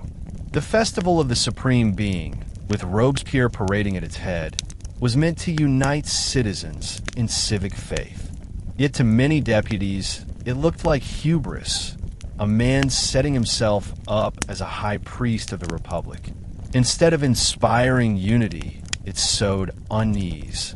By eliminating Hébert and Danton, Robespierre had silenced opposition, but he also left himself dangerously exposed. The revolution's logic of suspicion meant that anyone could fall, and now there was no buffer between Robespierre and the guillotine he had wielded so relentlessly. He stood at the apex of power, but the shadow of downfall loomed. For in the revolution, those who lived by the guillotine often died by it. By the summer of 1794, Robespierre stood at the pinnacle of influence. The Committee of Public Safety directed France's war and internal politics, and Robespierre was its moral compass. But his vision extended far beyond governing. He believed that the revolution was not only political, it was a moral regeneration, a recreation of society itself. To him, liberty could not survive without virtue, and virtue could not survive without faith. Unlike atheists such as Hébert, Robespierre despised the cult of reason, which he saw as dangerous nihilism. Instead, he proposed a civic religion centered on the Supreme Being. On June 8, 1794, the first festival of the Supreme Being was held in Paris. It was meant to be a grand celebration of unity, virtue, and faith in the natural order. Robespierre himself, dressed in a sky-blue coat, led the ceremonies, carrying flowers and walking before vast crowds. A massive papier-mâché mountain had been constructed in the Champ de Mars, topped with a tree of liberty. Citizens, deputies, and the National Guard processed in elaborate rituals, singing hymns and listening to Robespierre's solemn orations. To Robespierre, the day was sacred, a moment to inspire the people and to bind the Republic to moral virtue. Atheism is aristocratic, he declared. The idea of the Supreme Being is Republican. He believed this civic religion would unite citizens under reason, morality, and patriotism. But many deputies in the convention viewed the spectacle with unease. They watched Robespierre at the center of the festival, commanding the crowd's attention like a prophet or high priest. To them, it looked less like a festival of unity and more like a display of personal power. Whispers spread that Robespierre was setting himself above the convention, aspiring to dictatorial authority. What Robespierre saw as a celebration of virtue, others saw as an alarming revelation of ambition. At the same time, the reign of terror reached its climax. The Revolutionary Tribunal, under laws pushed by Robespierre and Saint-Just, operated with ever harsher measures. The Law of 22 Prairial, passed in June 1794, broadened the definition of treason to terrifying extremes. Trials were stripped of defense witnesses, and juries could convict based on moral certainty rather than evidence. Executions multiplied. In just a few weeks, hundreds went to the guillotine. Nobles, priests, former revolutionaries, and ordinary citizens alike fell beneath the blade. The prisons of Paris overflowed, and the guillotine worked tirelessly. Even deputies in the convention began to feel unsafe. If a mere word of criticism could be twisted into treason, who among them was safe from Robespierre's justice? Meanwhile, Robespierre withdrew increasingly from the daily work of the committee. He rarely appeared at the convention, often retreating into isolation, where he drafted long speeches on virtue, corruption, and the need for vigilance. When he did appear, he accused fellow deputies of conspiracy and corruption without naming names. This vagueness frightened them even more. Deputies began to whisper, was Robespierre preparing lists of those to be executed? Would they soon find themselves denounced and dragged before the tribunal? The revolution's climate of suspicion, once directed outward against aristocrats and priests, now turned inward. Robespierre's insistence on purity left no room for compromise. Moderates, radicals, and even fellow Jacobins began to fear him. In private, alliances formed among men who had little in common except a shared fear of the guillotine. A conspiracy was beginning to take shape. Not royalists, not foreign enemies, but revolutionaries plotting to destroy their own leader before he destroyed them. By July 1794, discontent with Robespierre reached a breaking point. Deputies of the convention, members of the Committee of Public Safety, and even allies in the Jacobin Club grew alarmed at his growing power. Some, like Collot, Herbois, and Billard Varennes, feared he was monopolizing authority within the committee. Others, like Tallien and Fouché, feared for their own lives, knowing Robespierre viewed them as corrupt and dangerous. Even Carnot, the organizer of victory in France's war effort, turned against him. The turning point came when Robespierre delivered a fiery speech to the convention on July 26, 1794, 8 Thermidor, year 2. In it, he thundered against corruption and conspirators, declaring that traitors hid even within the assembly itself. Yet he refused to name those guilty. The effect was disastrous. Deputies looked at one another, wondering, who was he accusing? Who was next on his secret list? Fear united them where ideology had divided them. That night, conspirators met in secret. Men who had been enemies, moderates, radicals, Jacobins, now joined forces to strike Robespierre before he struck them. The revolution had reached the point where survival depended on preemptive betrayal. By morning, the convention was ready. On July 27th, 9 Thermidor, as Robespierre rose once more to speak, his enemies would turn against him. At the height of his power, Robespierre seemed untouchable. Yet the revolution's logic, that no one was above suspicion, was about to consume him. The very terror he had wielded so relentlessly was turning against its master. The Republic, forged in blood, would soon devour the incorruptible himself. On the morning of July 27th, 1794, 9 Thermidor, year 2, the National Convention gathered under heavy tension. Deputies whispered among themselves, eyes darting toward the benches where Robespierre and his allies sat. His speech the previous day had terrified them. He had denounced unnamed conspirators within the assembly, declaring that virtue demanded their elimination. By refusing to name names, he had placed suspicion on everyone. The revolution had become a game of survival, and the deputies knew that if Robespierre remained unchecked, many of them would meet the guillotine. Robespierre entered the chamber with confidence.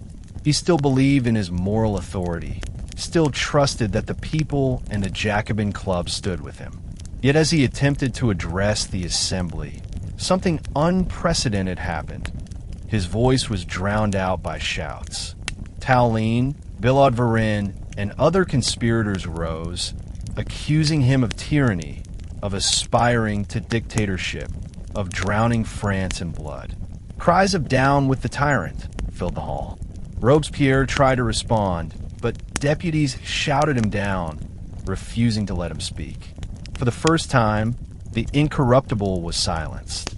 His enemies turned the revolution's rhetoric against him, painting him not as a guardian of virtue, but as a new Caesar. The Assembly, once deferential, voted to arrest him and his closest allies, Saint-Just, Couthon, and his younger brother Augustine. Dragged from the chamber, they were sent to prison. Robespierre, the man who had presided over the fall of kings and the deaths of his rivals, was now himself branded a traitor to the Republic. But the day was not yet over. His supporters in the Paris Commune, shocked by the arrest, mobilized to rescue him. As night fell, Paris teetered on the edge of civil war. Would the convention's deputies prevail? Or would the sans-culottes rise once more in defense of their incorruptible leader? The arrest of Robespierre sent shockwaves through Paris. The Jacobin Club and the Commune of Paris, still loyal to him, rang the alarm. Drums beat through the streets, the tocsin bells rang, and insurgents gathered at the Hôtel de Ville, calling on citizens to rise against the convention.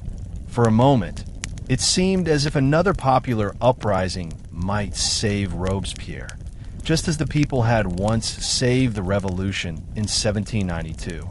Released briefly by sympathetic jailers, Robespierre and his allies reached the Hôtel de Ville.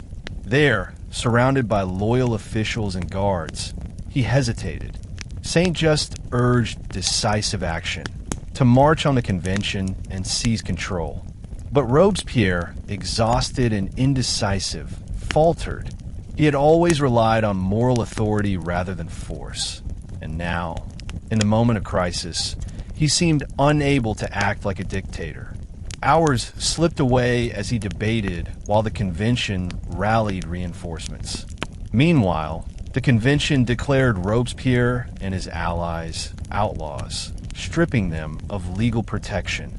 This meant that anyone could kill them without trial. Soldiers loyal to the convention marched on the Hôtel de Ville. When they arrived in the early morning hours of July 28th, they met little resistance. The Commune's forces melted away, unwilling to fight for a leader who hesitated.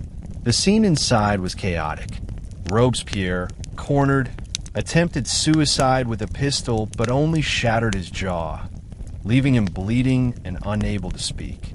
His brother Augustine leapt from a window in despair, shattering his body on the cobblestones. Saint-Just and Couthon were captured, defiant but powerless. The once feared leaders of the Terror, who had sent thousands to the guillotine, were now broken men awaiting their own fate. On July 28, 1794, 10 Thermidor, the revolution turned its blade against the man who had ruled it with the language of virtue and terror. Robespierre and 21 of his closest allies were condemned without trial. The man who had argued that terror was the instrument of justice was denied even the semblance of judicial process. He was carried to the scaffold, pale and broken, his jaw bound with a dirty bandage. Crowds gathered, but unlike the silent awe that had once accompanied his speeches, they jeered and mocked. The same people who had feared his incorruptible authority now celebrated his downfall. When his name was announced, the crowd roared with triumph. The tyrant was no more. As he mounted the guillotine, his eyes remained fierce, though his voice was gone. At last, the blade fell, ending the life of Maximilien Robespierre at the age of 36. His brother, Saint-Just, Couthon, and the others followed him in quick succession. The fall of Robespierre, known as the Thermidorian reaction, marked the end of the Reign of Terror. The Convention, relieved and shaken, dismantled the machinery of terror that Robespierre had wielded. Revolutionary tribunals were curtailed, executions slowed, and the Jacobin Club itself was closed. The revolution had devoured its most zealous champion, and France, exhausted, began to turn from virtue and terror toward pragmatism and survival. Yet Robespierre's legacy remained haunting. To some, he was a martyr of principle, destroyed by corrupt men who feared his purity.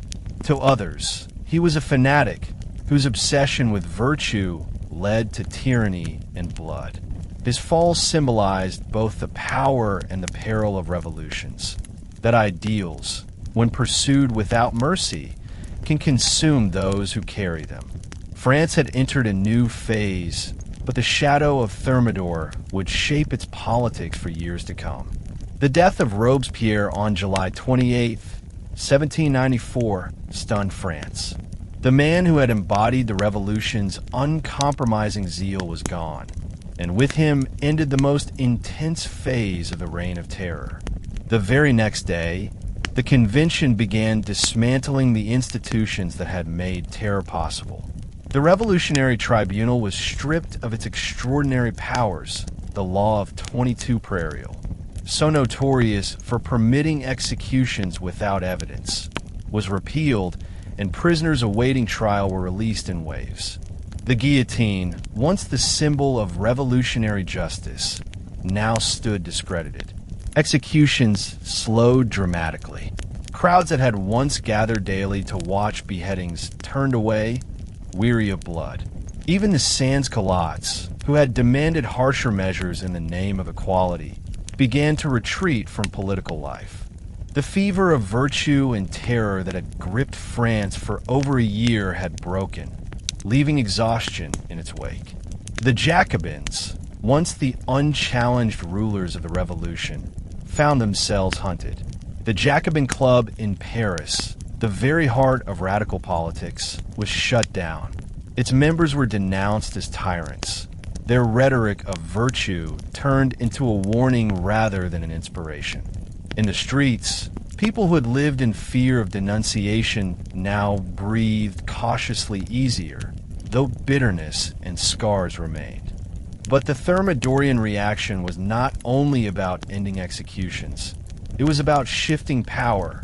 The men who engineered Robespierre's downfall, known as the Thermidorians, were not committed radicals. They were pragmatic survivors, deputies who had lived in fear of the guillotine and now sought to protect themselves. Their goal was to stabilize France, to halt the revolution's spiral into extremism, and to create a government less dominated by one man or one ideology. Yet their reaction was not without cruelty. Former Jacobins were persecuted, imprisoned, and even killed in reprisals. Terror had ended, but violence had not disappeared. It had simply changed hands that, in the months after Robespierre's fall, France witnessed what came to be called the White Terror. This was not an organized system of executions like the Jacobins' Reign of Terror, but rather a wave of retribution carried out by moderates, royalists, and ordinary citizens who had suffered under Jacobin rule.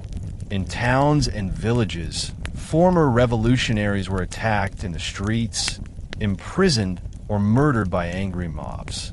The sans-culottes, once the militant voice of the Parisian poor, found themselves isolated and crushed. Their demands for bread and price controls were ignored by the Thermidorians, who favored a freer market and the return of property rights. As bread prices soared again, hunger spread, but the government no longer bent to the crowd's will. The popular movement that had stormed the Bastille and marched to Versailles was broken.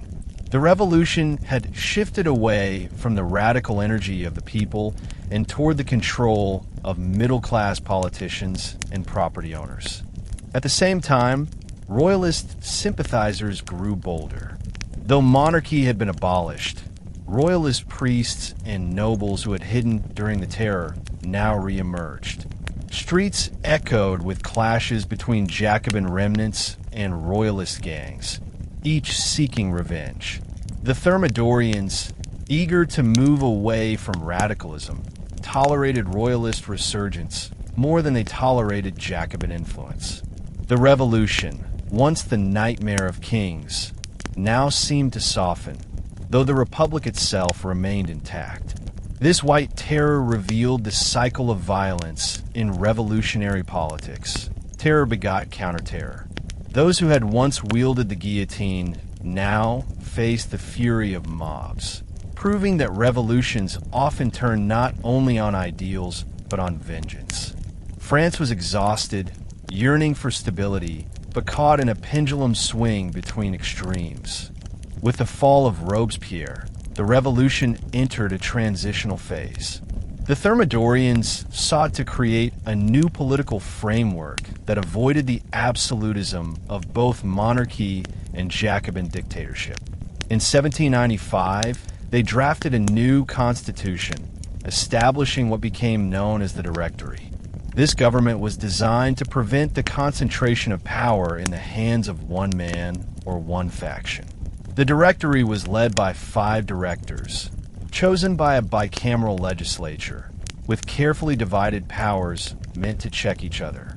It represented a deliberate retreat from the radical democracy of the year 2, restoring property qualifications for voting and excluding the poor from direct political participation.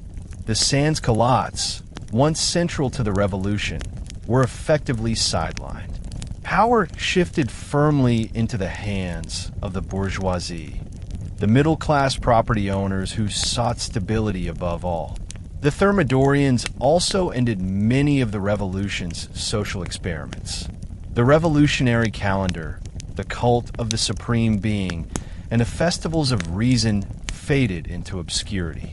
Churches reopened, though under tight government control, and religions slowly returned to daily life. France was still a republic, but a republic tempered by pragmatism rather than idealism. Yet the Directory faced enormous challenges. War with the coalition continued, draining resources and demanding victories to sustain legitimacy. Economic crises persisted, with inflation, food shortages, and riots erupting periodically. Politically, the Directory was unstable, caught between royalists who wanted restoration and radicals who wanted to revive the revolution's energy.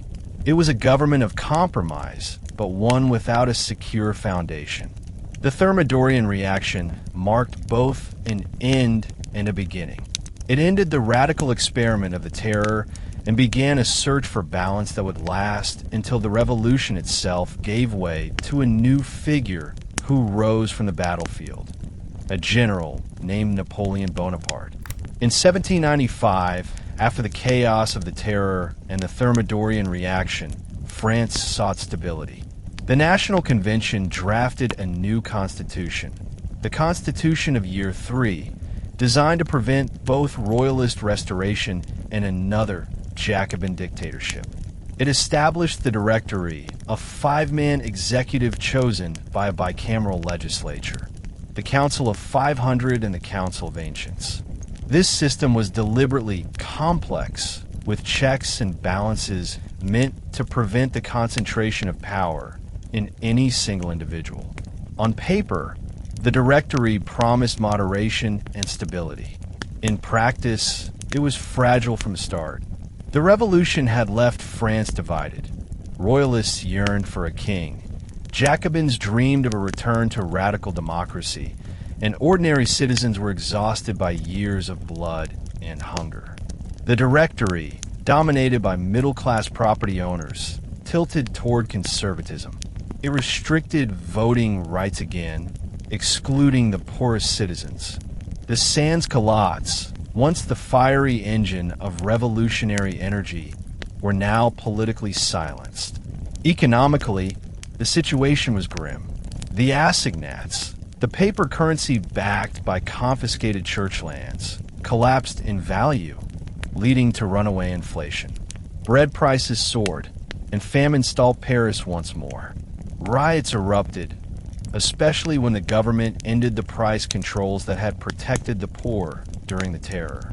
The very people who had carried the revolution on their shoulders now felt betrayed by its leaders. The Directory relied increasingly on military force to suppress dissent. In Paris, uprisings by royalists and radicals alike were crushed by troops, often with brutal efficiency. Political instability became the norm, with coups, plots, and purges replacing genuine democracy. The revolution had created a republic, but it was one sustained by bayonets rather than ballots. In this environment of uncertainty, new figures began to emerge. Ambitious generals who commanded loyalty, order, and victory on the battlefield. Among them, one name began to rise above all others: Napoleon Bonaparte. The Directory soon earned a reputation for corruption and weakness. Directors enriched themselves while the people struggled to survive. Bribery, speculation, and profiteering flourished, creating an image of a government out of touch with revolutionary ideals. While France had once proclaimed virtue and fraternity, now cynicism and self-interest reigned. Deputies who had survived the terror were determined to preserve their power, even at the expense of principles. Politically, the Directory was besieged from both extremes. Royalists attempted to regain influence, winning seats in elections. In 1797, when Royalists gained too much power, the Directory responded with the coup of 18 Fructidor, annulling results and deporting Royalist leaders. A republic that annulled elections by force revealed its fragility. On the left, Jacobin radicals attempted uprisings, but these too were crushed. The revolution had shifted from the will of the people to the will of those who could hold power through intrigue and force. At the same time, France's wars continued. Against all odds, the Republic had survived the onslaught of Europe, largely due to the energy of its mass conscription. Victories on the battlefield sustained the Directory's legitimacy, even as it failed domestically.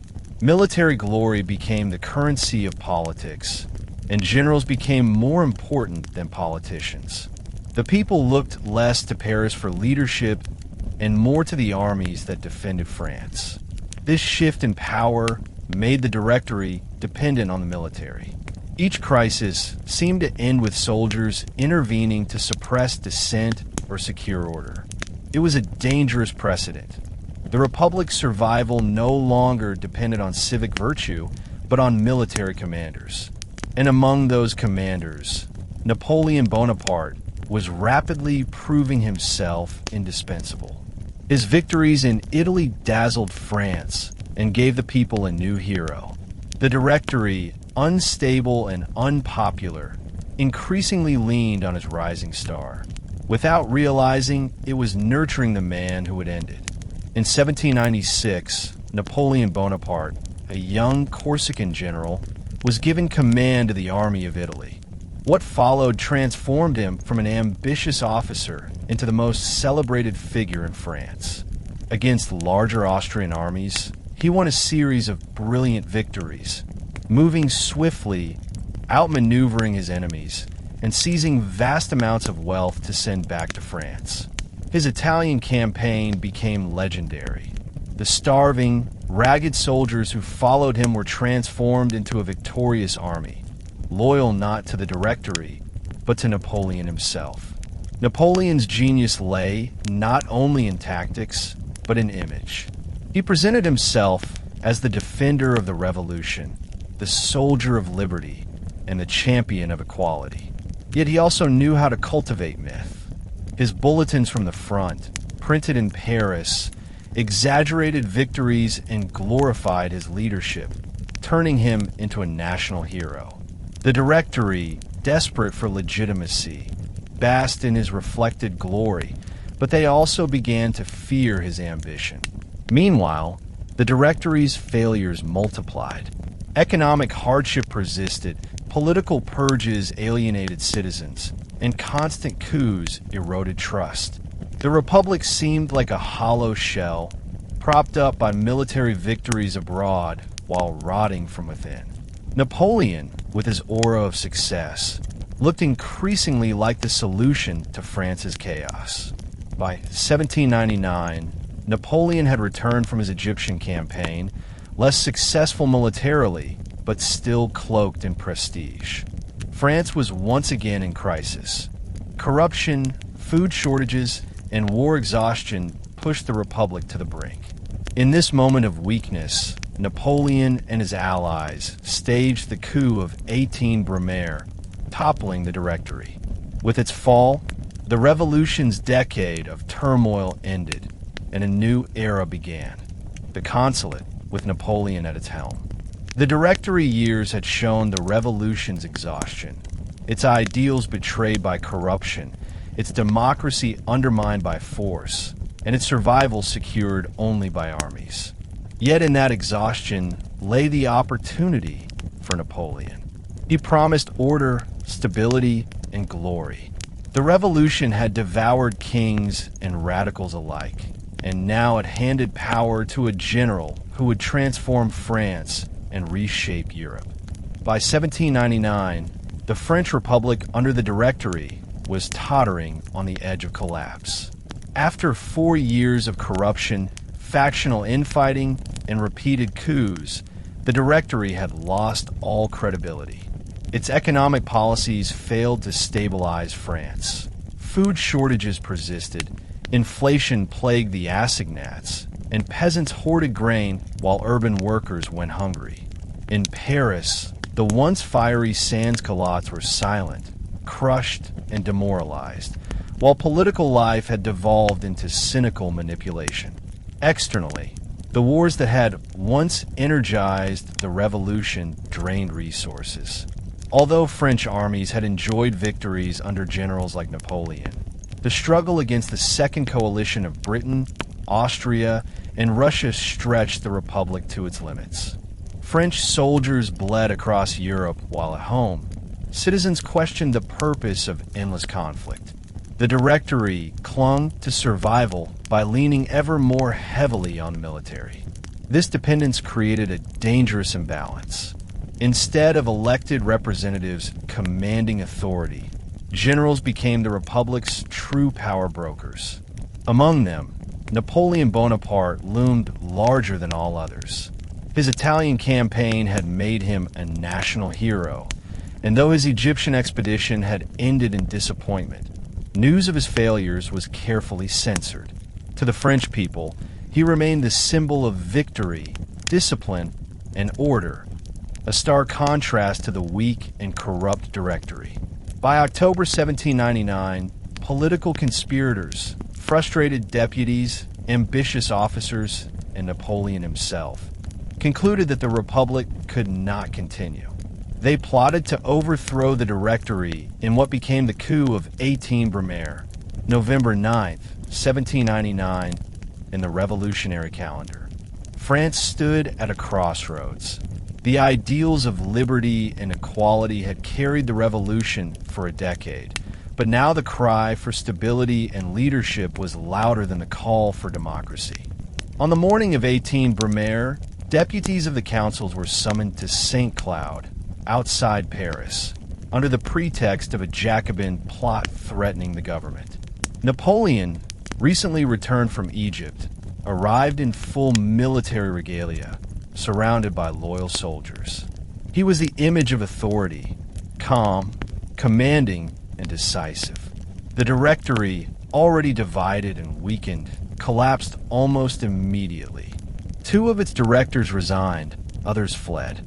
The executive power of the Republic was effectively dissolved.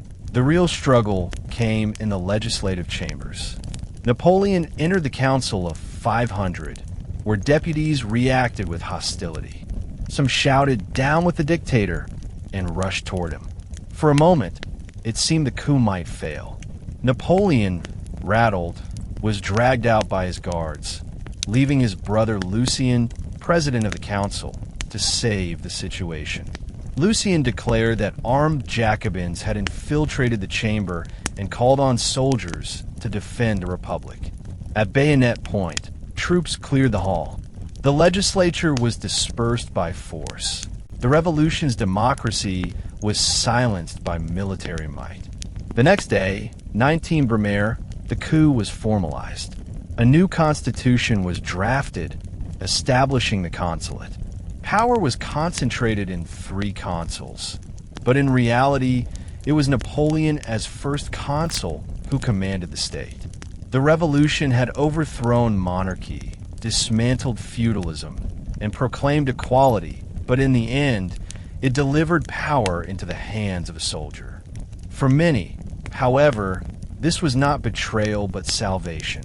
Exhausted by years of terror, war, and chaos, the French people welcomed order, even at the cost of liberty. The consulate marked both an end and a beginning.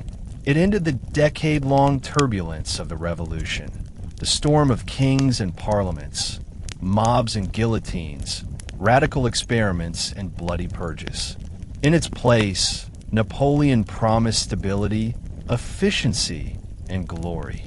He preserved many of the revolution's achievements: equality before the law, abolition of feudal privilege, careers open to talent, and secular state authority.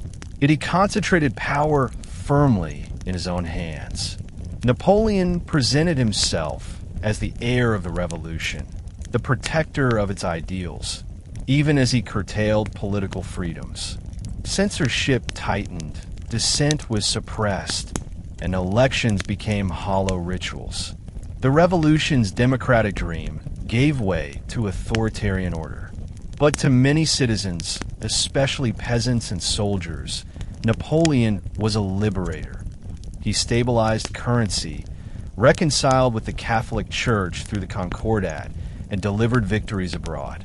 The coup of 18 Brumaire was remembered by contemporaries not as the destruction of the revolution, but as its conclusion. The ideals of liberty and equality had been declared, tested, and bloodied. Now, they were entrusted to a strong hand.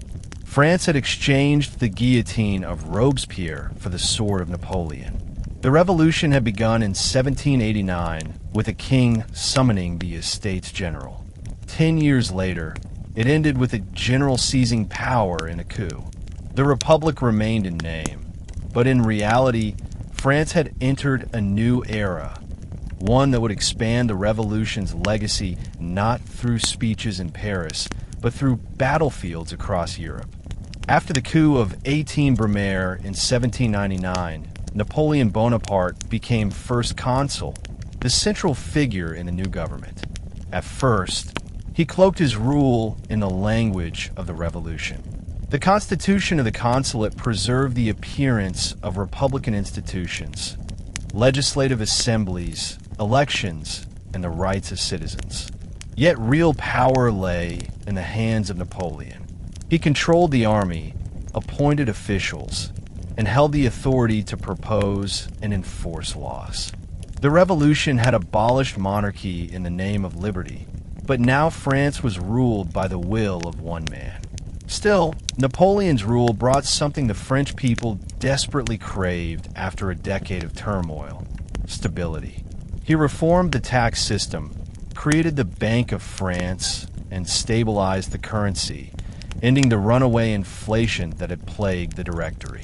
His legal reforms culminated in the Civil Code of 1804, later known as the Napoleonic Code, which enshrined many revolutionary principles: equality before the law, abolition of feudal privileges, and protection of property rights. At the same time, it reinforced patriarchal authority within the family and centralized state power. Napoleon also reconciled France with the Catholic Church through the Concordat of 1801. This agreement restored religious practice while keeping the church under state control, balancing faith with revolutionary secularism. To peasants who had won land during the revolution, Napoleon guaranteed their holdings, ensuring that feudal landlords could never reclaim them. To ambitious citizens, He promised careers open to talent, promoting individuals based on merit rather than birth. Through these measures, Napoleon fused the revolution's achievements with authoritarian rule. The revolution's chaos ended, but its ideals, equality, secularism, meritocracy, lived on in his government. In the eyes of many, Napoleon was not a destroyer of the revolution, but its fulfiller, bringing order where once there had been only blood and uncertainty. Yet the price of that order was the death of revolutionary democracy. Napoleon's victories on the battlefield elevated his prestige beyond politics. France, surrounded by enemies, rallied to his leadership. Against Austria and Britain, he delivered stunning victories at Marengo, 1800, and Hohenlinden, 1800, securing France's dominance in Europe. Each success increased his popularity, and each triumph confirmed the belief that only Napoleon could protect the Republic. But Napoleon was no mere servant of the Republic. He aspired to reshape it in his image. In 1802, he declared himself first consul for life, effectively ending any pretense of Republican rotation. 2 years later, in 1804, he crowned himself Emperor of the French in a lavish ceremony at Notre Dame Cathedral. By placing the crown on his own head, Napoleon symbolized his independence from both Pope and tradition. The revolution that had abolished monarchy now produced an emperor. Yet Napoleon's empire was not the monarchy of Louis XVI. It was built on revolutionary foundations: centralization of state power, secular authority, and equality under the law. Across Europe, as French armies marched, they carried with them the Napoleonic Code, abolishing feudalism, spreading meritocracy, and undermining aristocratic privilege. To conquered peoples, Napoleon was both liberator and conqueror. He spread the revolution's ideals, but he also demanded obedience, taxes, and soldiers for his wars. In France, his regime brought glory, but also censorship. Newspapers were tightly controlled, political opposition silenced. Liberty of speech and democracy were sacrificed to the cult of national strength. The revolution's dream of popular sovereignty had ended in authoritarian rule. Yet Napoleon's power rested not on divine right, but on his claim to embody the people's will. In this paradox lay the enduring tension of the revolution's legacy. Liberty sacrificed for stability, democracy traded for empire. By the time Napoleon declared himself emperor in 1804, the French Revolution had effectively ended. Its ideals had been transformed into institutions, its passions into power, its chaos into empire. Looking back, the revolution can be seen as both triumph and tragedy. It destroyed monarchy, feudalism, and the old privileges of nobility and clergy. It declared the rights of man, established equality before the law, and unleashed the force of nationalism and citizenship that would reshape the modern world. It also descended into terror, civil war, and endless violence. Liberty was proclaimed, then strangled by fear. Equality was promised, but achieved at the cost of blood. Fraternity was invoked, but France was torn apart by suspicion and revenge. The revolution devoured its children.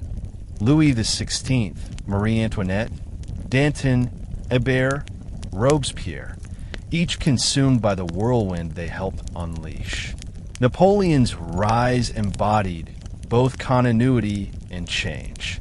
He preserved the revolution's social gains: abolition of feudal privilege, equality before the law, secular state power, while ending its experiment with radical democracy.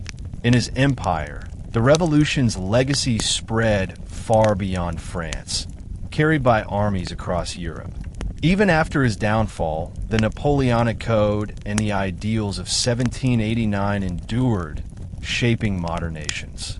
The French Revolution remains one of history's greatest dramas.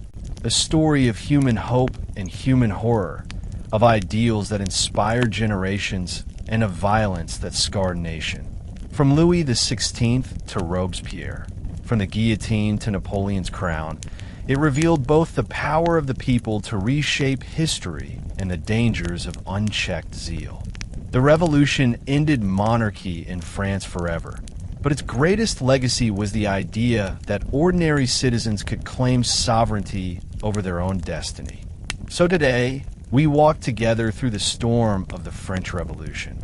We witnessed Louis XVI's fall, the cries of the sans-culottes, the rise of Robespierre and the reign of terror, the chaos of factional struggles, and finally the rise of Napoleon, the soldier who turned a revolution into an empire. The moral of this story is clear. Freedom is powerful, but fragile. Ideals of liberty, equality, and fraternity can inspire millions, but without balance, they can also descend into violence and fear. The revolution shows us both the greatness and the danger of human ambition, the ability of ordinary people to rise against injustice, and the risk of losing sight of the very values they fought for. If you found this story inspiring, thought-provoking, or even shocking, then don't stop here. History is full of such epic lessons waiting to be told.